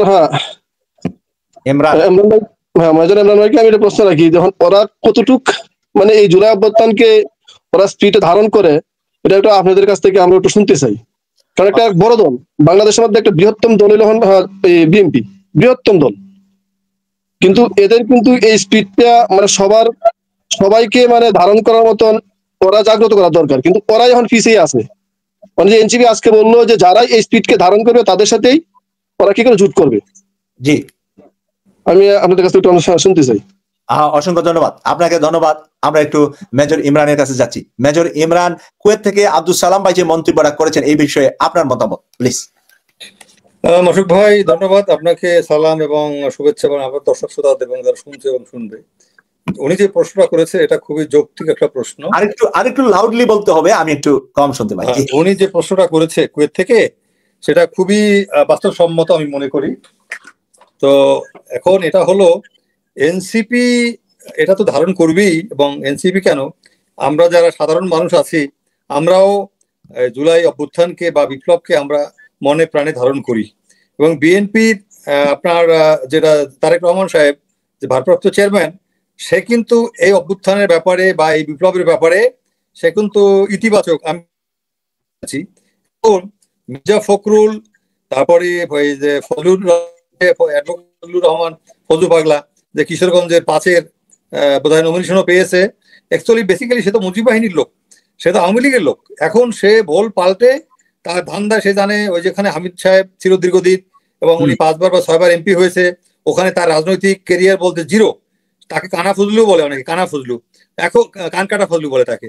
এখন এই ফজলু সাহেব অ্যাকচুয়ালি কোনো উপায়ান্তর না দেখে বিএনপিতে আসছে নমিনেশন পাওয়ার জন্য, এবং সে এর মধ্যে সে তো ইয়েও পেয়েছিল, একটা শোকজও পেয়েছিল। তারপরে সেবার বোধহয় কার্যক্রম নিষিদ্ধ ছিল এই 3 মাসের ভিতরেই, 3 মাস হয় না এখনো, এর ভিতরেই সে নমিনেশন পেয়েছে বিএনপিতে। হ্যাঁ, অ্যাকচুয়ালি ওটা আওয়ামী লীগের দুর্গ, অ্যাকচুয়ালি ওই সিটটা আওয়ামী লীগের ইয়ে। এখন যাই হোক, ওটা হয়তো যে আমি যেটা জানি, হামিদুর রহমান সাহেবের যে আবার শ্যালক আছে কর্নেল সাহেব ডাক্তার, জামাত তাকে দেওয়ার কথা আমি যতটুকু জানি, এবং সে খুব পপুলার ব্যক্তিগতভাবে, এবং হামিদ সাহেবের তো বিশাল ওখানে ভোট ব্যাংক আছে। সুতরাং ওই ফজলুর কথা শুনলে হবে না। কর্নেল সাহেব ওখানে ইয়ে করতেছে, প্রতিদিন কাজ করতেছে, প্রতিদিন। আমি এটাই বলছি যে অ্যাকচুয়ালি ওই সিটে ওই ফজলুর রহমানের দিয়ে কাজ হবে না, ওটা বাদ দেওয়া সিট আমি বলতে পারি মোটামুটি। ওই সিটটা পাবে জামাতের যে এখন ক্যান্ডিডেট আছে কর্নেল সাহেব ডাক্তার, কারণ জামাতের ভোটটা প্লাস এখানে হয় কি, আসলে আঞ্চলিক ভিত্তিক কিছু ব্যাপার স্যাপার আছে। ওই অঞ্চলে হামিদ সাহেবের ইনফ্লুয়েন্স খুব বেশি। সুতরাং একজন এক্স প্রেসিডেন্ট, তারপর সে একাধিকবার এমপি এবং তার আপন শ্যালক, ওখানে জামাতের বিএনপির আমার কাছে মনে হয় মানে বিএনপি ওখানে টিকবে না, ওখানে জামাত এবং আওয়ামী লীগ একটা ভোটের হবে, সমন্বয় হবে এবং ওখানে জামাতের ক্যান্ডিডেট বিজয়ী হওয়ার। আরেকটা প্রশ্ন আপনার কাছে, কেউ কেউ আলোচনা করছে যে আওয়ামী লীগের যে ভোটার আছে, একটা হলো ভোটার, তারা কোনো অন্যায় করে নাই, ধরেন তারা কোনো মানুষ মারে নাই, তারা কোনো পছন্দ করে না, তারা শেখ মুজিবরে পছন্দ করে, আওয়ামী লীগ করে, কিন্তু ভোটের আওয়ামী লীগ, কিন্তু রাজনীতিবিদ না, মাঠে কোনো কারোর সাথে দ্বন্দ্ব করে না, জামাতের সাথে দ্বন্দ্ব করে না, বিএনপির সাথে করে নাই, কাউকে থাপ্পড় দেয় নাই, কাঠটা জোর করে খায় নাই, পরে নাই। ভোটার, যেটা ভোটার আছে না, জামাতেরও ভোটার আছে, বিএনপিরও আছে, তারা তো আর বাংলাদেশে চাঁদাবাজি করে না, ভোটাররা তো আর চাঁদাবাজি করে না। তো ওই সাধারণ আওয়ামী লীগার যারা, মানে আওয়ামী লীগ একসময় ভোট দিয়েছি, এখন তারা মনে করে যে ভুল জায়গায়, হাসিনা তো ভুল করে অপরাধ করছে, হাসিনার মতন মানে এত রকম অপরাধ করার কারণে তারা এখন মন্দের ভালো যে আমরা যদি জামাতকে ভোট দেই তাহলে আমরা অনেকটা হয়তো নিরাপদে থাকবো, আমাদের বাড়িঘর দখল করবে না, বা জামাত চাঁদাবাজি করবে না, বা জামাত আমাদের উপরে অন্যায়ভাবে কোনো কিছু করবে না। যারা খুন খারাপি করছে তাদের বিচার তো জামাত করবেই, এটা তো ওপেন, এটা তো আর কোনো ইয়ে না। তারা নাকি এখন মানে বিএনপির চাইতে জামাতকে ভোট দেওয়া ভালো মনে করতেছেন, এরকম একটা সুর গ্রাম অঞ্চলে আছে বলে আমি শুনতে পেয়েছি। আপনি কি মনে করছেন? আসলে এইটা আপনি যেটা বলছেন এটার একটা মানে আমরাও এই ধরনের কিছু আলাপচারিতা শুনি, আলোচনা মানে খাবার টেবিল মানে চায়ের টেবিলে। এখন আমি যেটা মনে করি ওভারঅল মাসুক ভাই, সেটা হলো বাংলাদেশের মানুষ, সাধারণ ভোটাররা মানুষ দেখবে, মানুষ প্রার্থীটাকে। এখন আপনি যদি একটা প্রার্থী দেন, এমন প্রার্থী যেই প্রার্থী বিতর্কিত, কারণ এখন মিডিয়ার যুগে আপনার চরিত্র খুব একটা লুকানো যায় না, সব মানে মানুষ জেনে যায়। এখন ধরেন আমি যতটুকু জানি জামাতের প্রার্থীগুলি হয় এইরকম, তারা খুব সিলেক্টিভ, এবং জামাতের যারা আমি যতটুকু দেখছি আর কি, তাদের মানুষজন চারিত্রিক দিক থেকে অনেক উত্তম, মানে উত্তম চরিত্রের অধিকারী ম্যাক্সিমাম। এখন ভুল ত্রুটি কারণ থাকতে পারে, কেউ তো পারফেক্ট না। তবে আমার জানা মতে জামাতের যারা নেতা বা জামাতের যারা ছাত্র, যেমন আমার এলাকায় আছে একজন বাউফলে ডক্টর মাসুদ, খুবই ভালো মানুষ, ভালো ছেলে, আমি জানি তারে, তার ওয়াইফও ডাক্তার, আমি তার বক্তব্য শুনেছি। এখন ওখানে বিএনপির যে ক্যান্ডিডেট সেটাও খুব শক্তিশালী একটা ক্যান্ডিডেট, সেটা মুনির খুব ভালো মানুষ। এখন এইরকম যদি ক্যান্ডিডেট হয় সেখানে হাড্ডাহাড্ডি লড়াই হবে। তবে ইন জেনারেল আমি মনে করি মানুষ এতটুকু জানে যে জামাত এই যে দখলবাজ হবে না, চাঁদাবাজ হবে না, এবং তারা নিরাপদ থাকবে, আশ্রয়ে থাকবে, ভালো থাকবে, এটা মানুষের মোটামুটি একটা ধারণা হয়ে গেছে জামাত সম্পর্কে, এই মানে ভালো চিন্তাটা আছে। আর বিএনপি তো হয় কি, যদি আপনি একটা ক্যান্ডিডেট নমিনেশন পেল না, আর একটা ক্যান্ডিডেট বিদ্রোহী হয়ে গেল, বা সে হারে নাই বা জিতে গেল, কথার কথা। আমরা যদি গতকাল চট্টগ্রামের দিকে তাকাই, যে চট্টগ্রাম 8-এ যে এরশাদুল্লাহ সাহেব যে প্রার্থী হলেন, তার সাধারণ সে মানুষের সাথে গণসংযোগ করতে গিয়েছে, সেখানে যাওয়ার পরে তার উপরে কি রকম হামলা হয়েছে। আমি একজন দর্শকের একটু ইয়ে নেই, হাবিবুর রহমান, আপনি শুনতে পাচ্ছেন? জি আচ্ছা, হাবিবুর রহমান, আপনার কাছে আমি জানতে চাচ্ছি যে এই সংস্কারের প্রতিশ্রুতি যদি বিএনপি দেয়, বিএনপির সাথে এনসিপি যাবে, আর যদি জামাত দেয়, জামাতের সাথে যাবে এনসিপি, আপনি কোন দিকে যেতে পারে বলে আপনি মনে করেন? এনসিপি কে, এনসিপি কোন দিকে যাবে বলে আপনি মনে করেন?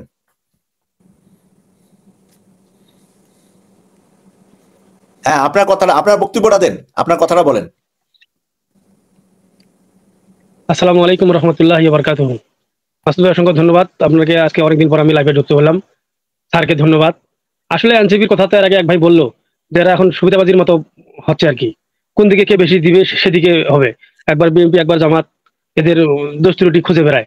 কিন্তু মাওলানা গোলাম পরওয়ার স্যার কি বলছে যে বা ছেলে হয়ে বাবার সাথে লাগতে আসেও না। আসলে এনসিপি যে এতদিন আমরা যে হুঙ্কারগুলো দেখছিলাম বা শুনছিলাম বিপ্লবের পক্ষে, বা এই যে জুলাই সনদের পক্ষে, কিন্তু এই হুঙ্কারগুলো এখন নাই, এই হুঙ্কারগুলো এখন ওরা দিচ্ছে না। এখন কার সাথে কি মিল দিচ্ছে আমরা জানি না, এটা আমার কথা শেষ। আর এক নম্বর কথা হলো যে মির্জা মির্জা ফখরুল বলছে যে একই দিনে গণভোট হবে। আসলে একই দিনে এদের মাথায় কি আছে ভাই? একই দিনে গণভোট হবে কেন? 1 মাস 2 মাস গণভোট হবে, 1 মাস 2 মাস আগে গণভোটটা আমরা আগেই নিবো, একই দিনে নিবো কেন? আর মেজর ইমরান স্যারের কাছে আমার প্রশ্ন যে সারা বাংলাদেশে কি 3 ধাপে বা 4 ধাপে কি ভোটটা করা যায় না? চট্টগ্রামের ওদিকে একদিন, ঢাকায় একদিন, উত্তরবঙ্গে একদিন, তাহলে আমাদের মনে হয় এটা করলে ভালো হতো। রাইট রাইট প্রশাসনগুলো আমরা মনে করেন যে হ্যাঁ একদিকে করতে পারতাম, কারণ দেখতে পাচ্ছেন যে বিএমপি নমিশন পাওয়ার পরেই যে এরা যে শুরু করছে মারামারি কাটাকাটি গুলাগুলি, এখন দেখেন যে গুলি করে এই পাশ থেকে এই পাশে একজন মারা গেছে চট্টগ্রামে, শুনছেন আপনারা। নমিশন পাওয়ার পরে যে এদের যে আচরণ আর এদের যে ব্যবহার আর এদের যে কার্যকলাপ, নির্বাচন সামনে হবে কিনা আমরা এই চিন্তায় আছি। ইনশাল্লাহ আমার বক্তব্য শেষ করলাম। আসসালামু আলাইকুম রহমতুল্লাহ।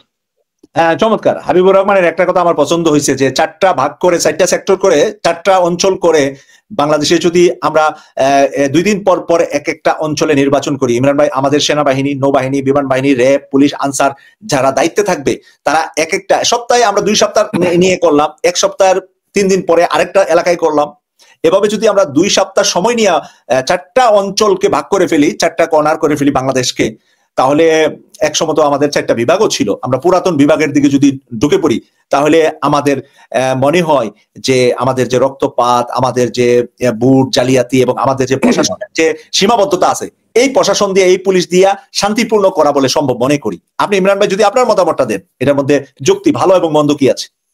ধন্যবাদ মাসুক ভাই। মনে করি উনি যে কথাটা বলেছে হাবিব সাহেব, এটা খুবই একটা সুন্দর প্রস্তাব। তবে এটা শুধু 4টা এলাকা না, যতগুলো ডিভিশন আছে, ডিভিশন ওয়ারি আমরা ইলেকশন করি। খুলনা বিভাগ, বরিশাল বিভাগ, সিলেট বিভাগ, ডিভিশন 8টা আছে ইমরান ভাই। তো একদিনে আমরা 2টা ডিভিশন করলাম, তাহলে 8টা বিভাগ ভাই, 8টা বিভাগ আমি করলাম না, আমি একটা বিভাগে করব। আমার কথা শুনেন, যদি আমাদের শোনেন, এখন তো আইন শৃঙ্খলা পরিস্থিতি খারাপ করার জন্য উঠে পড়ে লাগবে ভাই। আমি বলি এখানে আপনি তো ভারতের খেলা এখনো দেখেন নাই, ভারতের খেলা শুরু হবে, আরো দিন যাবে, ভারতের খেলা আরো আসবে। আপনি একটা বিভাগ করে করেন, হুড স্টপস ইউ। 2টা বিভাগ দরকার, একটা বিভাগ করে করেন। আমি 8 বিভাগে 8 দিন করব, এবং তাতে কি হবে, কোনো প্রকার চান্স দিতে পারবে না সন্ত্রাসীরা, সেটা রয়ের মদদে হোক আর সেটা অন্য কারো মদদে হোক। আমাদের ইলেকশন করতে হবে, মানুষকে নিরাপত্তা দিতে হবে। একজন সমর্থককে মেরে ফেলবে, একজন ভক্তকে মেরে ফেলবে, কর্মীকে মেরে ফেলবে, এটা তো মানা যায় না। এখন এরকম কত মায়ের বুক খালি হবে, কত মহিলা বিধবা হবে, কত বাচ্চারা এতিম হবে, এটা তো উই ক্যানট অ্যালাউ। সুতরাং আমাদের উচিত হবে, আমার যে ভাই হাবিব ভাই কথাটা বলেছে যে হ্যাঁ ডিভিশন ওয়াইজ আমরা 8 দিন ইলেকশন করবো, অসুবিধা কি? আমি 8 দিন 8টা দিন 8 জায়গায় করবো, নো প্রবলেম। এত খরচ করতে পারি, আর আমরা গণতন্ত্র ফিরে আনার জন্য, সুস্থ ভোটের জন্য এটা আমরা করবো না? মানুষের নিরাপত্তা আগে না? আগে তো আমার ভোটারের নিরাপত্তা, জীবনের দাম, তারপরে না আমরা অন্য কিছু করবো। সুতরাং আমি মনে করি উত্তম প্রস্তাব, এবং সেনাবাহিনী প্রধানের মুখ থেকে, আমাদের জেনারেল ওয়াকারের মুখ থেকে এই কথাটা বের হয়েছে। সে বলেছে যে আমরা একই দিনে যদি ইলেকশন না করে বিভিন্ন দিনে করি বিভাগ ওয়াইজ, সেটা কেমন হয়। উনি এই প্রস্তাবটা কিন্তু দিয়েছে, কারণ এখানে আমাদের পুলিশের উপর আস্থা খুবই কম, পুলিশের এখনো ভয় ভীতি কাটেনি। আবার একটা পুলিশের মধ্যে একটা গ্রুপ আছে কিছুই করে না, দড়ি মাছ নাচুই পারি, কোনো কাজই করতে চায় না। সুতরাং এখানে সেনাবাহিনী লাগবে মেইনলি, এবং সেনাবাহিনীর সাথে আম পুলিশ, সেনাবাহিনীর সাথে বিডিআর, এইগুলি নিয়ে কাজ করতে হবে। আমার কাছে মনে হয় এটা একটা উত্তম চিন্তা এবং ভালো প্রস্তাব। আমরা চাই এক একটা ডিভিশনে এক দিনে। জি ইমরান ভাই, আমি হুসাইন মনিরের প্রশ্নটা নিয়ে আবার আমরা একটু এটা নিয়ে আলোচনা করবো। হুসাইন ভাই। জি ধন্যবাদ মাসুদ ভাই এবং সম্মানিত ইমরান ভাই, আসসালামু আলাইকুম। বাংলাদেশের যে নির্বাচন হয়, এই নির্বাচনে তো 100% ভোট হয় না। এখন একই দিনে যদি গণভোট হয়, ধরেন 50% ভোট হলো বা 60% ভোট হলো, পরবর্তীতে যারা সংসদে আসবে, আমাদের দেশে আইন পাস হয় হানা ভিত্তিতে ভোট হয়। আবার সংসদে একটা আইন আছে যে এমপিরা দলীয় সিদ্ধান্তের বাইরে ভোট দিতে পারবে না। এর আগে পার্লামেন্টারি একটা আলোচনা হয় যে দলের মধ্যে কি নিয়ে আলোচনা হবে বা আগামী সংসদে কি নিয়ে আলোচনা হবে। এখন এমপি তো দলের বিরুদ্ধে ভোট দিতে পারবে না। এখন পরবর্তী সংসদে তারা আসবে যে জুলাই সনদ পাস করার কথা বলতেছে যে একই দিনে ভোট হবে। এখন যদি 60% ভোট হয়, তাহলে হিসাব করবে যে 60% ভোট হয়েছে, 40% ভোট, 40% মানুষ মতামত দেয় নাই। পরবর্তী সংসদে যদি এটা ধরে নিয়ে না ভোট দেয়, এখন জুলাই সনদ যদি পাস না হয়, তাহলে যারা আন্দোলন করেছে তাদের কি পরিস্থিতি হবে, এবং যদি আন্দোলনে যারা এত রক্ত কাতরে বিলিয়ে দিয়েছে, এদের কি অবস্থা হবে? ধন্যবাদ মনির ভাই, আপনার কথা বুঝতে পারছি। ইমরান ভাই একটু বলবেন যে যদি জুলাই সনদ এখন না হয়, পরবর্তীতে সংসদে গিয়ে এটা পাশ হইল না, যারা আন্দোলন সংগ্রামে রাস্তায় ছিল, এই যোদ্ধাদের ভবিষ্যৎ ফিউচারটা কি হবে? শোনেন, জুলাই সনদ বলেন, রেফারেন্ডাম বলেন, আগে হতে হবে সোজা হিসাব। এজন্য বাংলাদেশের আমরা রাজনীতিবিদদেরকে বিশ্বাস করি না। আমরা অতীত দেখেছি, ওনারা সংসদে গিয়ে ওনারা যে এখনই ওনারা রাজি না বা নিমরাজি, এখনই উল্টাপাল্টা বক্তব্য দেয়, আর ওনারা গভর্নমেন্ট ফর্ম করলে কি বলবে সেটা তো আমরা বুঝতে পারি। আমরা তখন ট্রেনে উঠতাম না, এখন চাপ আছে। সুতরাং এই চাপকে সহ্য করে তারা এখনো বলতেছে যে বর্তমান সংবিধানের মাধ্যমে যে হ্যানা ভোট বা রেফারেন্ডাম করার নাই, সিস্টেম নাই। কোথায়? জিয়াউর রহমানের সময় হ্যানা ভোট হয় নাই, রেফারেন্ডাম হয় নাই, এই সমস্ত ফালতু কথা বলে। সুতরাং মানে আমার আমার মানে মানে মানে পক্ষে কোনটা যাবে আমার সুবিধা মতো এই ধরনের রাজনীতিবিদদের কথায় আমরা আস্থা রাখতে পারি না। আমাদের জনগণ, রেফারেন্ডাম মানে কি? গণভোট। জনগণ যেটা চাইবে সেইটা হবে। জনগণ মির্জা ফখরুল কি বললো আর ওই যে আরেকজন কি বললো ওইটা হবে না। আমরা রাজনীতিকদেরকে যখন পার্লামেন্টে যাবে তখন সে জনগণের প্রতিনিধি, এখন সে জনগণের প্রতিনিধি না। এখন এই সরকার যেভাবে চায়, যেটা চায় জনগণ, যেটা চায় সেইটা হবে। এটা হলো আমার উত্তর। অসংখ্য ধন্যবাদ, অসংখ্য ধন্যবাদ। আমরা পরের দর্শকের সুযোগ দিচ্ছি। জসিমউদ্দিন ভাই, আপনাকে আপনার কথাটা রাখার অনুরোধ করছি। হ্যাঁ জসিম ভাই, আপনার স্পিকারটা ওপেন করে বলেন। আসসালামু আলাইকুম। ওয়ালাইকুম সালাম। আচ্ছা, আমার প্রশ্নটা হচ্ছে যে মানে আজকে জামাত ইসলাম উপদেষ্টা বরাবর এই স্বরলিপি দিয়েছে, মানে 5 দফা স্বরলিপি দিয়েছে। আর অন্যদিকে মানে বিএনপিও মানে বলছে আবার শেষ রেখে এসে একজন আরেকজনকে ফোন করছে মানে সংলাপে বসার জন্য বা আলোচনা করার জন্য। সুন্দর একটা দৃষ্টান্ত।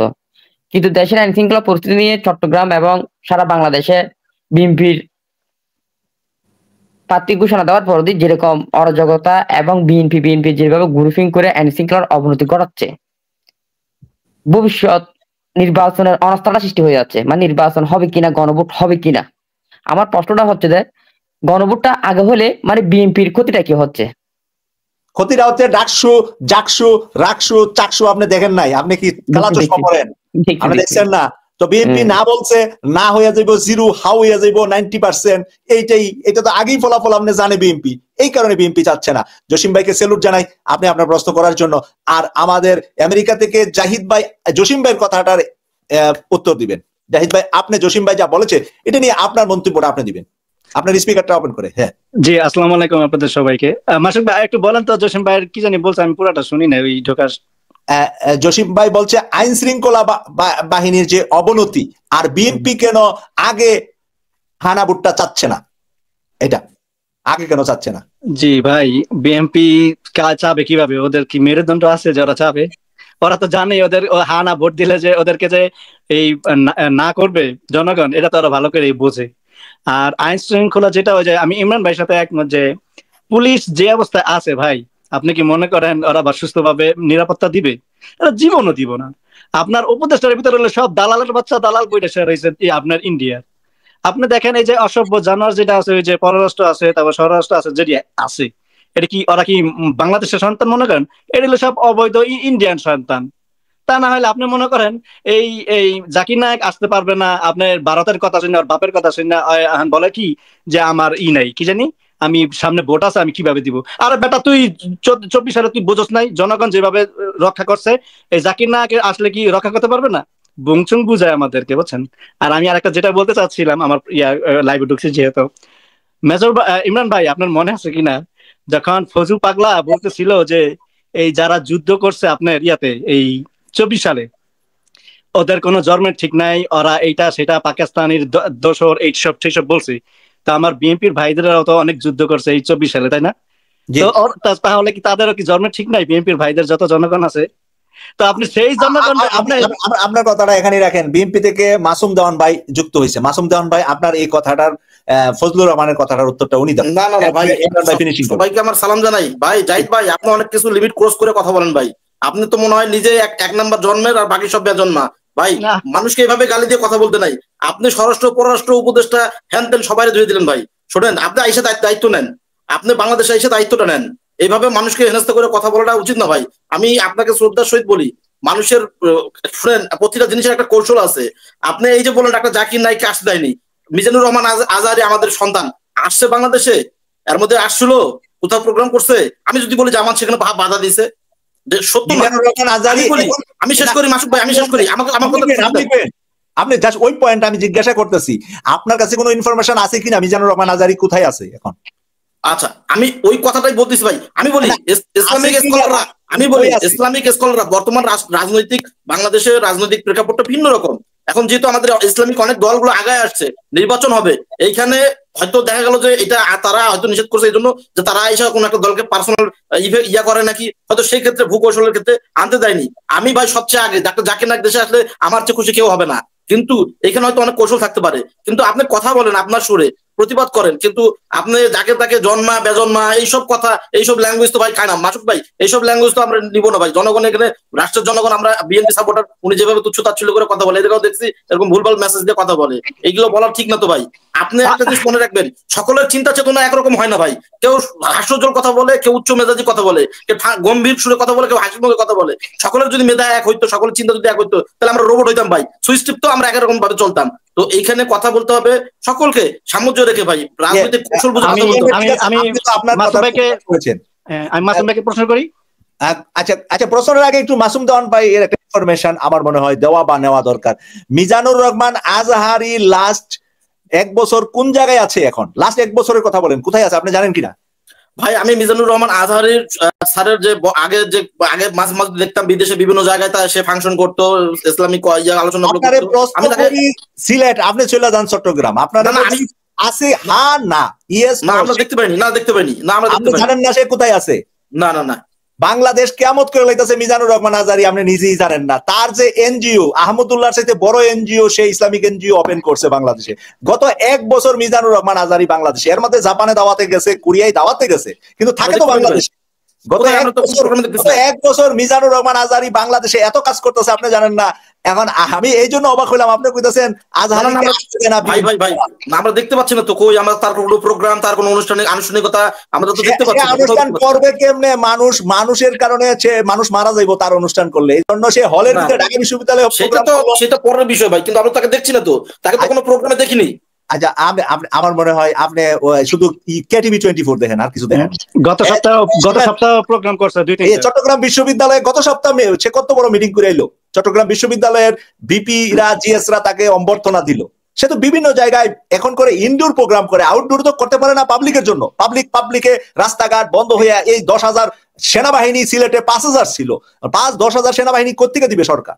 সেই কারণে সে এখন ইনডোর প্রোগ্রাম করে, হলের ভিতরে করে, বাইরে করছে না। মিডিয়া তো আছে, বাইরে তো যাওয়া লাগে না। এই যে আপনি মাসুম ভাই কথা কইতেছি, আমরা কি মাঠের চাইতে কম লোক আছে এখানে? একটা মাঠে আপনার দল খিচুড়ি খাওয়াইয়া যত মানুষ আনতে হয়, আমার কোনো 10 পয়সা খরচ হয়? খরচ বলতে যা হয় মিডিয়ার এমনি হয়, মানে এমনি হয়। আপনার দলের খিচুড়ি গরু জবাই কইরা, মানে লেঞ্জা লইয়া টানাটানি, পেট লইয়া টানাটানি, হাড্ডি লইয়া টানাটানি কইরা এত মানুষ থাকে না যত মানুষ আমার আপনার লাইফে এখন আছে। ঠিক আছে মাসুক ভাই, যুগের সাথে মিলাইয়া আজহারি চলতেছে। যেই যুগ সেই যুগের সাথে মিলাইয়া আপনি লাঙ্গল আর জুয়াল আর ধান খেতে লইয়া বইয়া থাকলে এখন চলবো। এখন জাপানিজ চাইনিজ মেশিন দিয়ে আপনি ঘরে বৈশা রিমোট দিয়ে ধান কাইটা ঘরে লিয়ে আইবেন। মানে আমি একটা জাস্ট আইডিয়া দিলাম যে আমাদের ওই 40 বছর আগে নিয়ে বসে থাকলে হবে না। মিজানুর রহমান আজহারি অলমোস্ট 1 বছর বাংলাদেশে কাজ করতেছে, অথচ আপনি একজন সচেতন নাগরিক, ডেলি আমরা সাথে কথা বলেন, মিডিয়াতে কথা বলেন, আমরা জানেনই না মিজানুর রহমান আজহারি বাংলাদেশে। এবং গত সপ্তাহ চট্টগ্রাম ভার্সিটিতে প্রোগ্রাম, প্রত্যেক সপ্তাহে 2 সপ্তাহ পরে তার সেমিনার থাকে বিভিন্ন হল রুমে। সেনাবাহিনী ওদের প্রোগ্রামে গেল, মানে একটা দেখলাম কোন জানি একটা ডিফেন্সের একটা বড় প্রোগ্রামে গেল। জি মাসুক ভাই, আমি সব সংবাদ, হ্যাঁ জি অসুবিধা নাই মাসুম ভাই, এটার জন্য আপনি কোনো খারাপ কিছু করেন নাই, মানে আপনার কাছে এই ইনফরমেশন নাই শুনে আমি একটু অবাক হয়েছি। জাহিদ ভাই 1 মিনিটে কথা বলে শেষ করবেন। যে আমি মাসুম ভাই, আপনি কষ্ট পেয়ে থাকলে আমি আপনার কাছে দুঃখিত, সরি। আমি কেন কথাটা বলছি ভাই, আমি আপনি দেখেন এইভাবে যদি কথাটা না বলি তাহলে ওরা প্রমাণ করুক যে ওরা এটা না। আপনি এখন পর্যন্ত আওয়ামী লীগের, আপনারা তো মাঝে মধ্যে এসে বলেন না উপদেষ্টার ভিতরে অনেক আওয়ামী লীগ পড়ে রয়েছে, বলেন তো না? সবাই তো আমরা সবাই তো বলছি যে আওয়ামী লীগ হইলো ইন্ডিয়ার দোসর, বলি না? মানে ইন্ডিয়ার 5টা গোলাম, এগুলো নিয়ে তো বলছি। এখন আমার কথাটা হয়তো অন্য লেভেলের ভাই, আপনি আমার কথাটা বুঝেন। আপনি এখানে জাহিদ ভাই গত কিছুদিন যাবত নির্বাচন করার জন্য বিএনপি তরফে কোনো উপদেষ্টা সম্পর্কে কিছু বলা হয় না। এখানে মাসুম ভাই তাদের দলের সিস্টেমই উনি কথা বলছেন, মানে আপনি যেরকম এখন বলতেছেন পররাষ্ট্র খারাপ বা স্বরাষ্ট্র উপদেষ্টা খারাপ বা আইন উপদেষ্টা খারাপ, এটা বিএনপির তরফ থেকে এখন বলা হচ্ছে না। তারা নির্বাচনটা চাচ্ছে তাদের। আপনি বুঝেন ভাই, আপনি কথাটা বুঝেন। আমি কিন্তু আমার ক্ষোভের থেকে বলি, আমার ক্ষোভটা তো আপনার বুঝতে হবে। আমরা যখন দেখছি রাস্তার ভিতরে গুলি করে আমাদের জনতাকে, ছাত্রকে, আপনার যত রাজনৈতিক দল আছে যখন মেরে ফেলছে, যখন দেখি যে তারা এখনো কষ্টে আছে, আরে ভাই আপনি যদি দেশপ্রেমিক হন, তাদের কষ্ট যদি ফিল করেন, আপনার তো এরকম ম্যামক এটা কথা বলার কোনো ইয়ে নেই। আর সেকেন্ড যেটা আমি বলছিলাম, ওই যে মাসুম ভাই যেটা কষ্টটা পাইছে, আমি সরি, আমি আরেকবার রিপিট করি। আপনার এই যে ফজলুর রহমান, আচ্ছা সুন্দর করে বলি, ফজলুর রহমান বলছে না যারা সন্তান আমাদেরকে, আমি তো সেই উদাহরণটাই দিলাম, আমি তো আমার নিজের থেকে বলি নাই বলছে না যে এরা তো পাকিস্তানের জন্মের। তা আমি যদি পাকিস্তানের জন্ম হয়ে থাকি, তা তুই কোন জায়গার জন্ম হয়েছিলি? তুই যখন জন্ম নিছিস তখন তো বাংলাদেশ পাকিস্তান ছিল। এখন আমার কথার ধরনটা অন্যভাবে হইতে পারে, বাট আপনি যেটা বলেন যে লিমিট ক্রস করছি, লিমিট ক্রসটা আমাকে কে করাইছে? আপনি আমাকে বলেন, আমাকে লিমিট ক্রসটা কে করাইলো? আচ্ছা, আপনি এটা উত্তরটা দেন আমাকে। আচ্ছা ঠিক আছে, আমি বলি মাসুক ভাই, হয়তোবা আমি আপনার মতন ঠান্ডা মাথায় বলতে পারি না, কারণ আমার ভাই আমার আগুন জ্বলে, আমার ভিতরে আগুন জ্বলে। আমার যে তেল বাড়ি মানে মাথা ঠান্ডা রাখার মতন আমার মানসিকতা নাই। যখন আমার মনে পড়ে এখনো 24 সালের কথা মনে যখন পড়ে, তখন এখন আমার গালি দিতে মন চায়। আপনি যদি কষ্ট পেয়ে থাকেন, আমি সরি। বাকি ভাই বোনদের কথা শুনি, বাকি ভাইদের কথা শুনি। আপনাদের দুইজনের কথা আমরা শুনেছি, এখন বাকিদেরকে আপনারা চারজন এখনো ওয়েটিং এ আছে। ইউসুফ খান ভাই, আপনাকে আজকের আমাদের আলোচনার বিষয়টা ছিল সংস্কারের প্রতিশ্রুতি দিলে বিএনপি অথবা জামাতের সাথে এনসিপি যাবে। সংস্কারের প্রতিশ্রুতি দিলে, এখন প্রতিশ্রুতি না দিলে কি হবে সেটা জানি না। প্রতিশ্রুতি দিলে বিএনপি অথবা জামাতের সাথে এনসিপি যাবে, এমন একটি ঘোষণা তারা আজকে করেছে। এই ব্যাপারে আপনার মন্তব্য বা অন্য কোনো বিষয় যদি থাকে অবশ্যই আপনি তুলে ধরবেন। জি, আসসালামু আলাইকুম রহমতুল্লাহ। ধন্যবাদ মাসুদ ভাই এবং আপনার চ্যানেলের বিজ্ঞ সম্মানিত আলোচক বিন্দু। যাই হোক, যে ঘোষণার কথা বলতেছেন, এটা কে আসবে কে যাবে এটা তো সময় দেখতেছেন, বা সময় মতো সব আসতেছে। এখন এনসিপি তো অবশ্যই আসবে, কারণ এনসিপি হচ্ছে সব থেকে বড় ভাই তাদের। কারণ এই জুলাই সনদের যদি আপনার এটা যদি সংসদে আপনার যদি পাস করতে নিয়ে যাওয়ার কথা বলা হয়, তখন থেকে এখন বলতেছে যে আপনি দেখলেন না যে বড় ভাই কথা বলে গেল মাসুম ভাই, তার কথার ধরন কি? আওয়ামী লীগ কিন্তু ফেলে গেছে তার কথার ধরনের কাছে। আপনি যদি একটু লক্ষ্য করেন, সে সেই কথা মানে যেরকম ভাবে কথা বলতেছে, তাতে মনে হইতেছে যে সে সব যাত্রা শমশের। অথচ আপনি বললেন যে মিজানুর রহমান আজহারি 1 বছর হলো দেশে আসছে, সে জানেই না, তাহলে সে কত বড় শমশের? এটা চুপ্পু সাহেবে রাখছে কে? এই যে বিএনপি রাখছে। বিএনপি যদি একবার যদি বলতো যে চুপ করে সরাও, তাহলে কি চুপ্পু ওই জায়গায় থাকতে পারে? সবাই কিন্তু একমত যে না, চুপ্পু এই জায়গায় থাকতে পারবে না। চুপ্পু থাকলে এই যে সংবিধান আছে এটা মানে ইয়ে করা যাবে না, সংস্কার করা যাবে না। অথচ বিএনপি একাই না। এখন পর্যন্ত এই 24 জুলাই মানে হওয়ার পর থেকে এখন পর্যন্ত যতগুলো বাধা বিপত্তি আছে সবগুলি আছে বিএনপি থেকে, একদম বিএনপি থেকে আছে, একদম বিএনপির উচ্চ পর্যায়ের থেকে। কারণ আপনি দেখেন সালাউদ্দিন সাহেব, সে যখন মানে ওই 24 আগে মানে আমাদের যখন স্বাধীনতার আগে যখন তাকে বলা হলো যে আপনি আসেন বা আপনি আসবেন কবে, তখন বলে আমার কাগজপাতি ঠিক নাই। অথচ যখন গণঅভ্যুত্থান হয়ে গেল, আপনি তো জানেন মাসুম ভাই, কয়েকদিনের মধ্যে তিনি দেশে চলে আসছে হঠাৎ করে। এই তাহলে দেখেন 3 দিনের মধ্যে দেশে চলে আসছে, অথচ তাকে 2 বছর হলো বলা হচ্ছে আপনি দেশে আসেন, তার কাগজপাতি ঠিক হয় না। 3 দিনের ভিতরে কেমনি ঠিক হলো? আজকে যে বড় ভাই যে কথা বললেন, যে আমার এক বড় ভাই যে কথা বললেন যে মাথা গরম হয়, মাথা মানে ঠিক থাকে না, ওই যে কথাগুলো বলছে একদম 100% ঠিক। এই বড় ভাই যে কথাগুলো বলছে একদম 100% ঠিক, কারণ এই কথাগুলো মানে জাহিদ ভাই, এই আমেরিকা থেকে জাহিদ ভাই যে কথাগুলো বলছে তার কথাগুলো লজিক আছে, কিন্তু পরবর্তীতে মাসুম ভাই এসে যে কথাগুলো বললো, এই যে দেখেন না আজকে ফজু পাগলার নমিনেশন দিতে, যেই ফজু পাগলা কিনা বলছে যে 24 যারাই যে সামনে সারি ছিল, হাসনাত সার্ভিস, তারপরে যারাই সামনে সারিতে ছিল হাসিনাকে পতন করার মানে যারা সর্বোচ্চ ভূমিকা পালন করতে, তাদেরকে বলে তারা নাকি যারা সন্তান। এটা তো ওইটারই প্রতিবাদ করতে গিয়া বললো এখন যে নমিনেশন দিল, তাহলে বিএনপির ভাইয়েরাও তো 24 আন্দোলন ছিল, তারাও কি ফজু পাগলার কথায় পড়ে কিনা? জাহিদ ভাই কিন্তু উদাহরণ দিয়েছে, প্রতিবাদ করছে। ঠিক আছে মাসুম ভাই, বিএনপি করে প্রতিবাদ করছে, কিন্তু মাসুম ভাই আমি একটা কথা বলি, আমি বিএনপি করি, আমি জামাত করি, আমি জাতীয় পার্টি করি, আমি আওয়ামী লীগ করি। মানুষ আল্লাহ কেন মানুষ সৃষ্টি করছে? যার মান এবং ঘুষ দুটোই আছে তাকে বলে মানুষ। যে জানোয়ার, তার কিন্তু কোনো ঘুষ নাই, সে শুধুই জানোয়ার, তার কোনো বোধ শক্তি নাই, তার কোনো অভিযোগ নাই, সেটা হচ্ছে জানোয়ার। আর যার বোধ শক্তি এবং মানসিকতা, যার দুটোই আছে, মান এবং ঘুষ দুটোই আছে, সেই হচ্ছে মানুষ। এখন আমি বিএনপি করি, এখন বিএনপি আমার চোখের সামনে দুটি গুলি করে মারলো, আমি বললাম না যা করছে ঠিকই করছে, এটাকে মেনে নেওয়া যায়? এখন বিএনপি আমার সামনে, আমার পাশের বাড়িতে একজনকে উঠাই নাই, গুম করে ফেলাইল। এখন আমি বিএনপি করি, আমি বিএনপি বড় নেতা, আমি চুপ করে বসে থাকলাম, এটাকে মেনে নেওয়া যায় ভাই? সম্ভব না, এটা মেনে নেওয়া যায় না।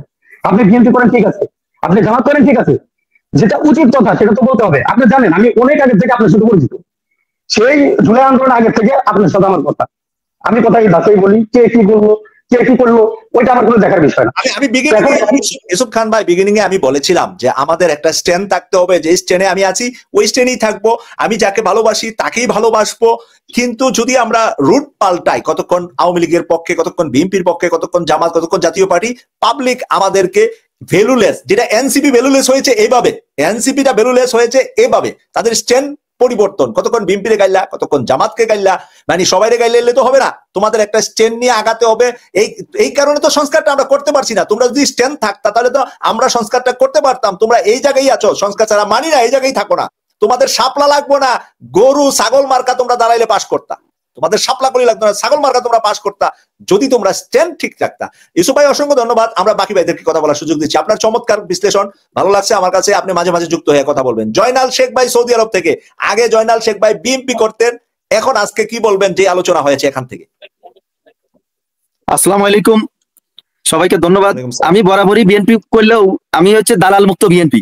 আমি হচ্ছে জিয়াউর রহমানের বিএনপি, আমি বর্তমানে তারেক রহমানের বিএনপি না।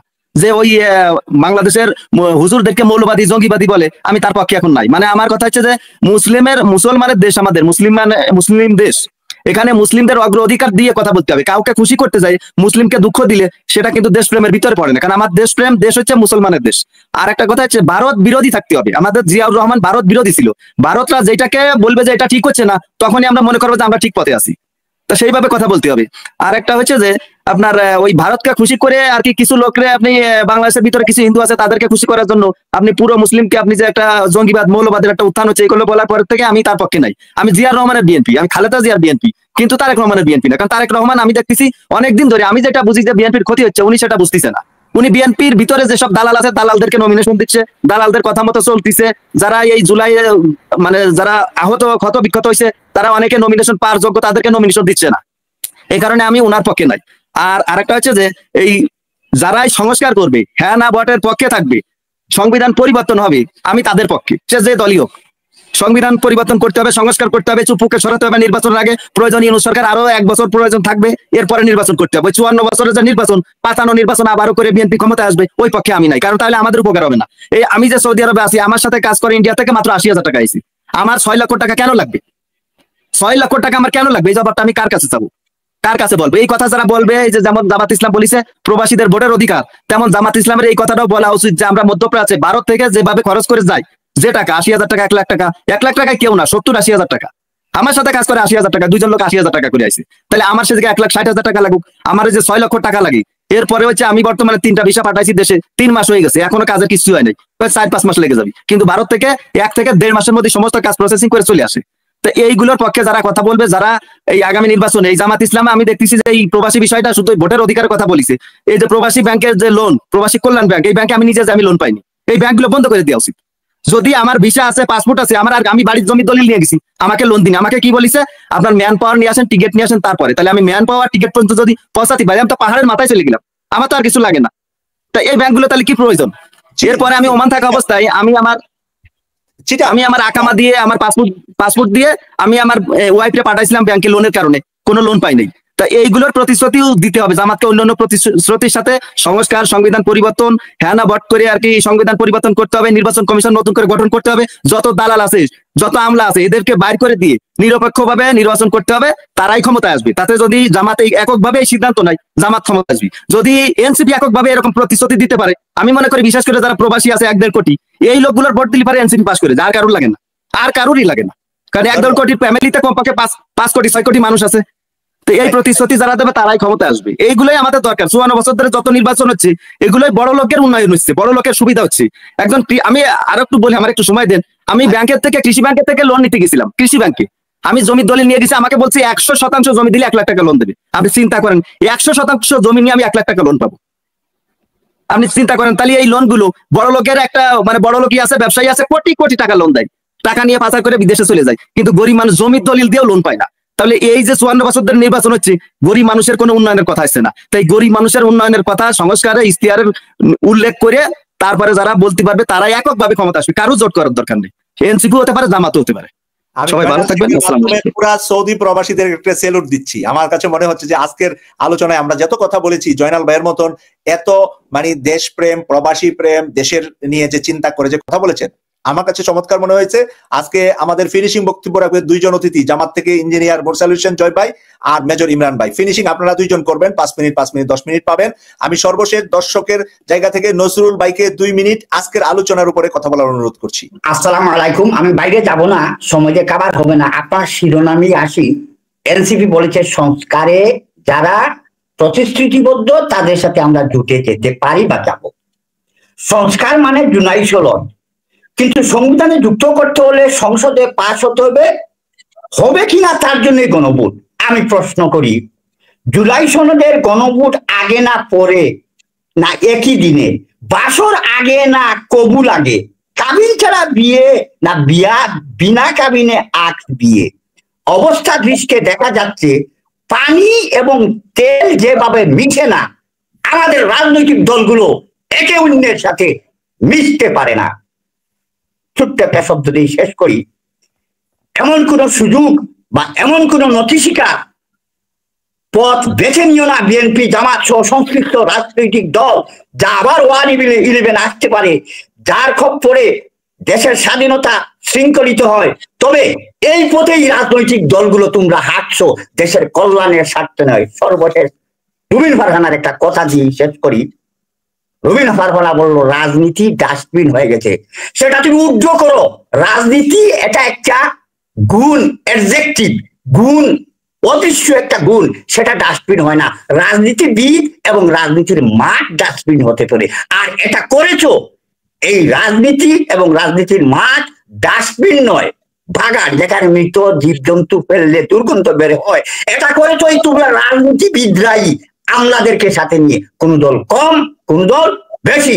বি কেয়ারফুল সবার জন্য। অসংখ্য ধন্যবাদ, চমৎকার কথা বলেছেন যে রাজনীতির মাঠ নষ্ট হয়েছে কিন্তু রাজনীতি নষ্ট নয়। আমি ডাক্তার সারোয়ার হোসেন আজকে কয়েকদিন যাবত চেষ্টা করছেন। ডাক্তার সারোয়ার হোসেন, আজকের লাইভের আলোচনার উপরে আপনাকে আমি বলছি যে এনসিপি বলেছে জামাত অথবা বিএনপির সাথে যাবে যারা সংস্কার করবে, আপনি আপনার মতামতটা দিবেন।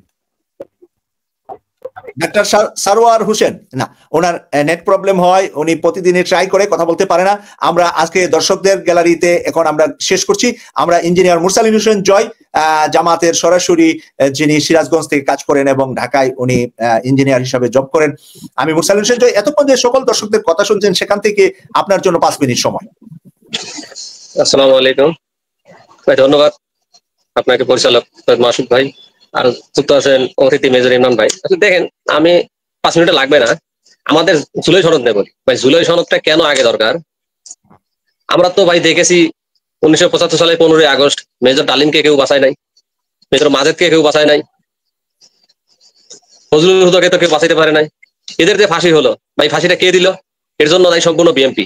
ওই সময় তো জিয়াউর রহমান প্রতিশ্রুতি দিয়েছিল, সেনা যতগুলো সেনাপ্রধান ছিল, সেনা বাহিনীর সদস্যগুলো ছিল, সবাই তো দেশপ্রেমিক, সবাই মুক্তিযোদ্ধা ছিল। 1971 সালে সবাই অস্ত্র হাতে নিয়ে যুদ্ধ করে দেশ স্বাধীন করলো। তারা তো ভাই একটা বিপ্লব করলো, সেই বিপ্লবকে কি বৈধতা দিয়েছিল? তাই নাই।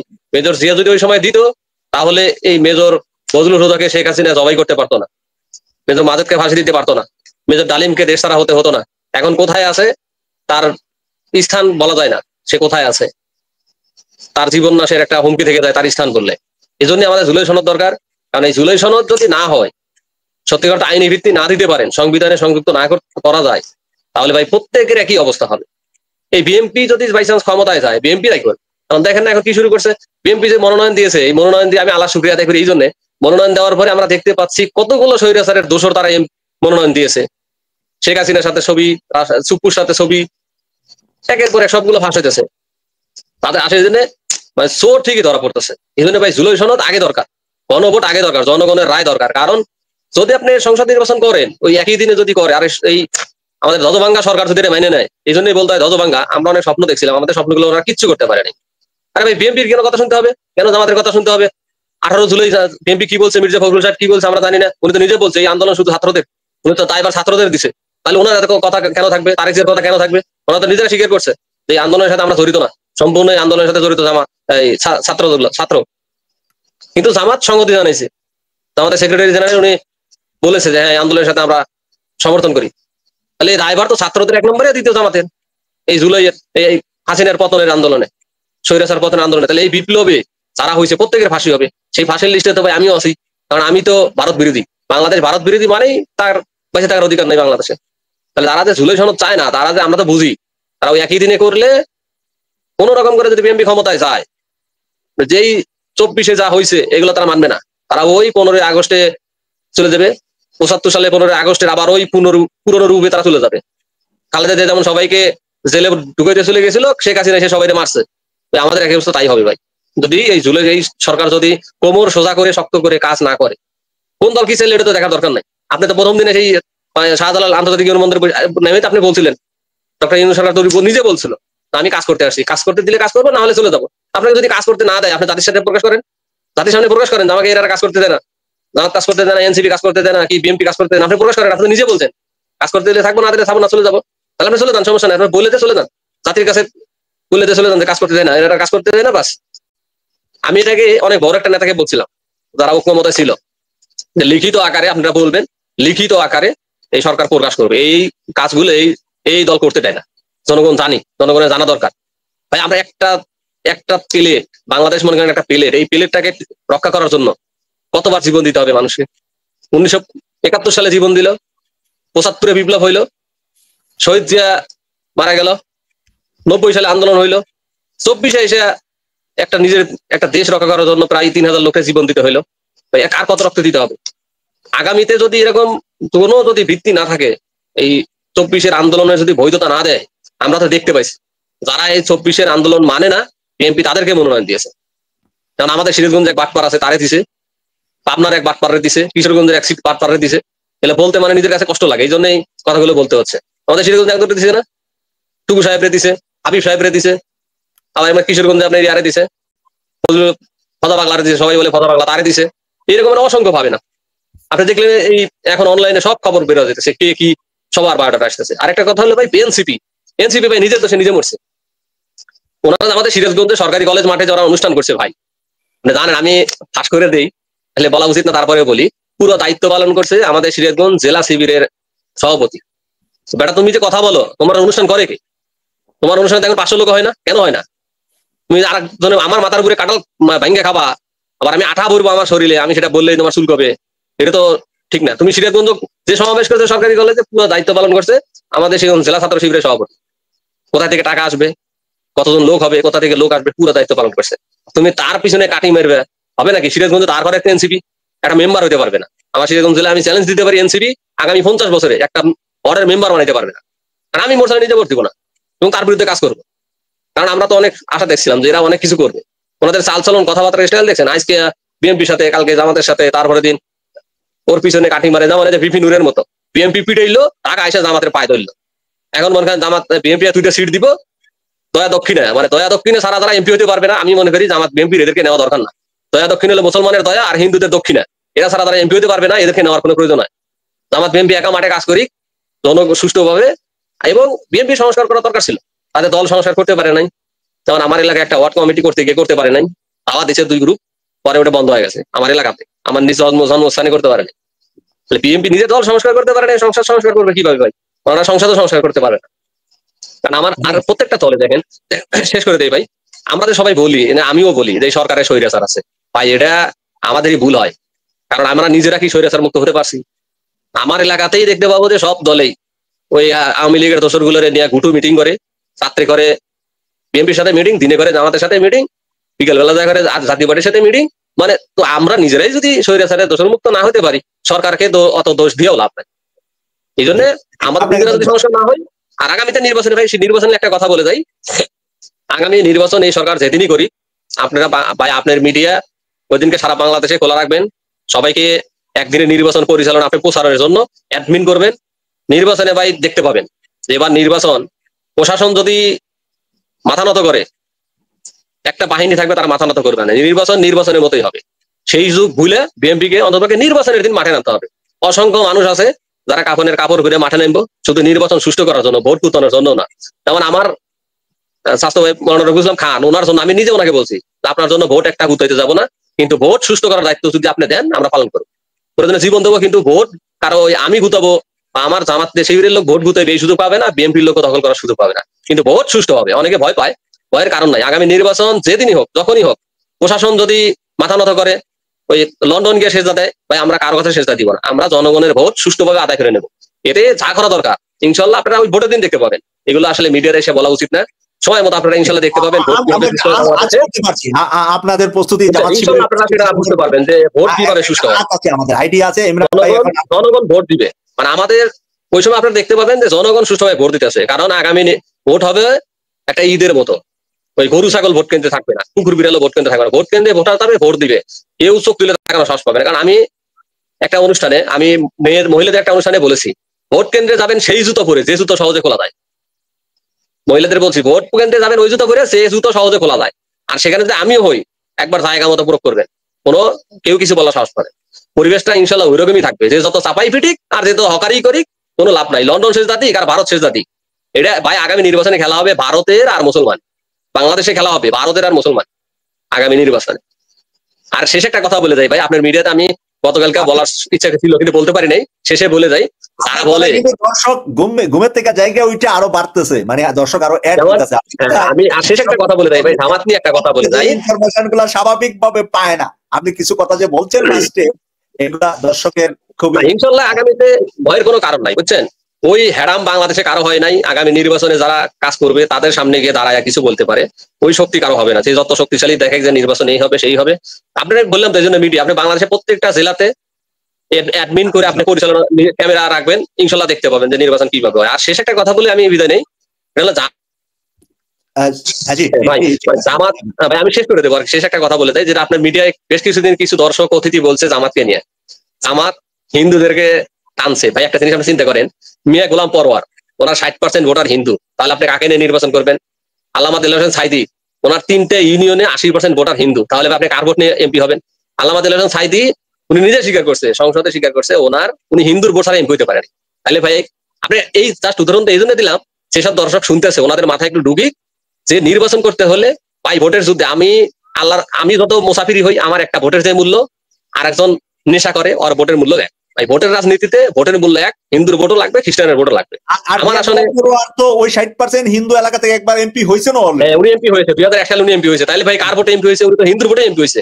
যেমন কি জন্য বললাম, এই যে কিছুদিন আগেই আমাদের সেক্রেটারি সাহেব প্রধান অতিথি থেকে উনি হিন্দুদের একটা সমাবেশ করলো, তারপরে দেখলাম অনলাইনে অনেক কথা হলো, আপনার চ্যানেলে এসে অনেক কথা বলছে। কিন্তু বুঝতে হবে যেখানে হিন্দুর ভোট এমপি হতে হবে। যেমন আমার এলাকায় আমার উল্লাপাড়া, আমাদের সিরাজগঞ্জ চার উল্লাপাড়া সলঙ্গ আসনে আমাদের উল্লাপাড়া যে পৌরসভায় সবচেয়ে মানে অলিতে গলিতে আপনি যাবেন শুধু হিন্দু, তবে আমার তার ভোট লাগবে না, আমি তাকে নিয়ে বৈঠক করবো, তার কাছে তো যাবই, তো সে তো আমার কাছে আসবেই। কিন্তু আগামীতে যে সরকারই যাক, জামাত যদি ক্ষমতায় যায়, এটা না ওই বাংলাদেশ থেকে ইসলাম ক্ষমতা আসলে হিন্দু মুক্ত করবেন, এটা তো সম্ভব না। আপনি কি হিন্দু খেদায় সব ভারত পাঠাই দিবেন? যদি ইসলাম ক্ষমতায় আসে, ইসলামিক দলগুলো ক্ষমতায় আসে, ইসলামী আইন যদি বাংলাদেশে প্রতিষ্ঠা করতে চান, ইসলামী আইন সবার জন্য যার যতটুকু প্রাপ্য সে ততটুকু পাবে। আর আপনি বলা লাগবে না, আমরা এক কথায় চলে যাই। 5ই অগাস্টের পরে হিন্দু মন্দির, হিন্দুদের বাড়ি, জামাত শিবির মাদ্রাসার ছাত্ররা পাহারা দিয়েছে। সেই কারণে জামাত শিবির এবং মাদ্রাসার উপরে হিন্দু ধর্মের মানুষের অগাধ বিশ্বাস, অগাধ ভালোবাসা। সেই কারণে আলেম উলামা ইসলামকে হিন্দু ধর্মের মানুষেরা এখন নিরাপদ মনে করে, তারা মনে করে তাদের প্রতি অন্যায় করবে না, কারণ ইসলামে অন্যায় করা এলাও না। আমি সর্বশেষ মেজর ইমরান ভাইকে 5 মিনিট সময় দিচ্ছি। মেজর ইমরান ভাই একটু যদি আপনি ক্যামেরাটা টান দেন, আপনি বেশি ছোট দেখা যায়, মানুষটা আপনার আমার সাথে লম্বা কিন্তু দেখতে খাটো দেখা যায় ক্যামেরার ভিতরে। ঢাকায় তো আপনার সাথে হেঁটে আসছি, দেখে আসছি, আপনি কিন্তু আমার সাথে লম্বা। এরপরে আপনাকে ক্যামেরায় একটু সিস্টেম করতে হবে যে আরেকটু যাতে উঁচা দেখা যায়। মেজর ইমরান ভাই, মুরসালিন হোসেন জয় যেই কথাটা লাস্টে বলেন, ওনার দলীয় কিছু কথা উনি বের হয়ে গেছে ওনার মুখ দিয়া, সেটা হলো মাঠে যেই বাহিনী জামাত শিবিরের থাকবে ওই বাহিনীর সামনে দিয়ে আপনাদের বাহিনী ফেল করলেও তাদের বাহিনী ফেল করবে না। আপনারা কি মনে করেন যে জামাত শিবির যেই পজিশনে থাকবে নির্বাচনের দিন ক্যাম্পগুলাতে, মানে নির্বাচন কেন্দ্রগুলাতে, তারা পাহারা দিবে, কারো প্রতি অন্যায় করবে না? এই কথাটাও কিন্তু মুরসালিন হোসেন জয় বলছে। এই বিষয়টা কিন্তু আমার কিছুটা আজ করা ছিল যে এরকম একটা প্রস্তুতি জামাত শিবির নিয়ে রাখছে যে প্রত্যেকটা নির্বাচনী কেন্দ্রে তারা এমন বেষ্টনিয়ার পাহারার মধ্যে রাখবে যাতে মানুষ নিরঙ্কুশ ভাবে তার ভোটটা সে দিতে পারে। আপনি কতটুকু বিলিভ করেন এইটার উপরে? আপনার ফিনিশিং কথা শুনতে চাই। ধন্যবাদ মাসুক ভাই। অ্যাকচুয়ালি অনেক কথাই অন গ্রাউন্ডে আমরা মানে বাস্তবায়ন করতে গেলে অনেক স্যাক্রিফাইস লাগে, মানে যেটা ডিটারমাইন্ড যদি না হয়, আমি যদি প্রতিশ্রুতিটা যদি ওইভাবে না নেই, আসলে সবাই তো একটা ফেয়ার ইলেকশন চায়, একটা ভালো ইলেকশন চায়, মানুষের মানে অনেকটা যেটা ভূমিকা যে অনেক মানুষ ভোটে আসবে, ভোট দিবে, তারা নিশ্চিন্তে এবং নির্বিঘ্নে যাবে, এই নিরাপত্তার আসলে আমরা দিতে পারি নাই। এরকম ঘটনা অনেক আছে। তো যদি দলের কর্মীরা, নেতারা বা যারা মানে আপনার ভলান্টিয়ার, এরা যদি আন্তরিক হয়, নিবেদিত প্রাণ হয়, আমার মনে হয় খুব ফেয়ার ইলেকশন হবে, ভালো ইলেকশন হবে। এবং স্বৈরাচারের যারা দোষর আছে এখন এই দেশে, যারা নির্বাচনকে বানচাল করতে চায় বা নির্বাচনের যদি অন্যরকম উদ্দেশ্য থাকে খারাপ, যেটা ফলাফল নিয়ে বা ভোট নিয়ে, সেটা প্রতিহত করা যায় যদি নেতাকর্মীরা সিনসিয়ার থাকে, আন্তরিক থাকে, ডিভোটেড থাকে। এটা হলো একটা বড় কথা। আরটা হলো যত কিছু আমরা বলি, এটা তো একটা সিরিয়াসগঞ্জে হবে না, সমস্ত বাংলাদেশকে নিয়ে আমাদের ভাবতে হবে। এই জন্য সারা বাংলাদেশে দলীয় নেতাকর্মীরা যাতে এইভাবে থাকে, সেইটাই হলো আমাদের আশা। তাহলে আমাদের মানে আশা করি একটা সুষ্ঠু ইলেকশন বা সুষ্ঠু নির্বাচন হবে, ভোট ঠিকমতো হবে, গণনা ঠিকমতো হবে, ব্যালট বাক্স ছিনতাই হবে না, ঝুঁকিপূর্ণ যে সমস্ত কেন্দ্র আছে এগুলিতে আপনার অন্য কিছু করতে পারবে না, হাইজ্যাক ছিনতাই করতে পারবে না। 1973 আপনি জানেন ব্যালট বাক্স ছিনতাই হয়েছিল, এবং 1973 হেলিকপ্টার করে ব্যালট বাক্স নিয়ে আসা হয়েছে ঢাকায়, জিতছে একজন, ঘোষণা করা হয়েছে আরেকজনের কথা, এরকম হয়েছে। হ্যাঁ, সুতরাং আমাদের এইগুলি মনে রাখতে হবে। এই ধরনের কেউ নাই এই মুহূর্তে, তবে যে দলটা বড় বা যারা সংঘবদ্ধ, যাদের মধ্যে এই যে দুনিয়াবি চিন্তা, আখিরাতে চিন্তা করে না। অনেক মানুষ আছে তারা শুধু দুনিয়াকে পেতে চায়, যে একজন মানুষকে হত্যা করা, একজন মানুষ যে ফেয়ার ভোটে জিতবে তাকে জেতানো বা তাকে জিততে দেওয়া, এটা হলো আমাদের নৈতিক দায়িত্ব। তারপরে গুন্ডা পান্ডা, সন্ত্রাস, ক্যাডার, এই যে আর্মস ক্যাডার, এগুলি আপনি জানেন এখন একটা অপারেশন হবে, আমি জানি অপারেশনে একটা গেছে, এখন দ্বিতীয় আরেকটা অপারেশন হবে ইলেকশনের আগে। তারপরেও 80% অস্ত্র উদ্ধার হয়েছে যেগুলো লুটপাট হয়েছিল, তারপরে কিন্তু 20% রয়ে গেছে। তারপর ভারত থেকে কিছু ঢুকতেছে, তারপর বার্মিজ কমিউনিস্ট পার্টির আছে, বার্মিজ অং সান সুকির কিছু লোক আছে, রোহিঙ্গার আছে, এরা কিন্তু অস্ত্র বিক্রি করতেছে, এবং ওই যে কুকি চীন অস্ত্র বিক্রি করতেছে, শান্তি বাহিনী কিন্তু অস্ত্র বিক্রি করতেছে। আসসালামু আলাইকুম প্রিয় দর্শক, দেশ কিংবা দেশের বাইরে যে যেখান থেকে বসে ভিডিওটি দেখলেন সবাইকে অনেক অনেক ধন্যবাদ এবং ভালোবাসা জানাচ্ছি। প্রিয় দর্শক, বাংলাদেশের বর্তমান পরিস্থিতি তুলে ধরা হলো, সেই সাথে উপদেষ্টা আসিফ নজরুল, তাকে নিয়ে দীর্ঘদিন ধরে কথা বলে আসছে আমাদের সবার পরিচিত প্রিয় মুখ, অত্যন্ত সাহসী সাংবাদিক ইলিয়াস হোসাইন, অনুসন্ধানিক সাংবাদিক, তিনি কথা বলে আসছে। এবং অনুসন্ধানিক সাংবাদিক ডক্টর কনক সরোয়ার, ডক্টর পিনাকি ভট্টাচার্য, তারাও এই আসিফ নজরুলকে নিয়ে কথা বলে আসছে যে আসিফ নজরুল রয়ের এজেন্ট এবং তারা ভারতের প্রেসক্রিপশনে বাংলাদেশকে চালাচ্ছে এবং নানা ধরনের দুর্নীতি সহ অপকর্মের সাথে জড়িত, এরকম নানান কথা আমরা দীর্ঘদিন ধরে শুনে আসছি। প্রিয় দর্শক, তিনি আজকে তার দ্বিতীয় যে ইউটিউব চ্যানেল বাংলা এডিশন, সেখানে অনুসন্ধানমূলক একটি ভিডিও আপলোড করেছে। সেখানে আমরা দেখলাম যে আসিফ নজরুলকে নিয়ে নানান অপকর্মের তথ্য সেখানে উঠে এসেছে এবং নানা অপকর্ম আমরা সেখানে দেখতেও পেরেছি। প্রিয় দর্শক, এই যে কঠিন একটি অবস্থা, কঠিন একটি মুহূর্ত, যেখানে বাংলাদেশের জনগণ যুদ্ধ করে দেশকে স্বাধীন করে স্বৈরাচার শেখ হাসিনার হাত থেকে দেশকে রক্ষা করেছে, ঠিক তখন বাংলাদেশ ভালো হওয়ার কথা ছিল, দুর্নীতিমুক্ত হওয়ার কথা ছিল, এবং যাদেরকে উপদেষ্টা করা হয়েছে তাদের দেশকে ভালোভাবে পরিচালনা করার কথা ছিল। কিন্তু বিপ্লব বিক্রি হয়ে গেছে বা বিপ্লব ধ্বংস হয়ে গেছে, এই কথাগুলো আমরা প্রথম থেকেই শুনতে পেরেছি যে বিপ্লব আর বিপ্লব নেই একটি অবস্থা। এবং বাংলাদেশের মধ্যে বেশ কয়েকজন উপদেষ্টাকে নিয়ে নানান আলোচনা, নানান সমালোচনা আমরা দেখতে পেরেছি। তার মধ্যে আসিফ নজরুল অন্যতম, ফারুকী সাহেব রয়েছে, আরো অনেকেই রয়েছে। প্রিয় দর্শক, কি মনে হচ্ছে, কি বলার রয়েছে, কি বলবেন অবশ্যই কমেন্টে জানাবেন আপনাদের সেই মূল্যবান মতামত। সবাই ভালো থাকবেন, সুস্থ থাকবেন। বাংলাদেশকে নিয়ে আপনাদের মূল্যবান মতামত কমেন্টে জানাবেন। আসসালামু আলাইকুম।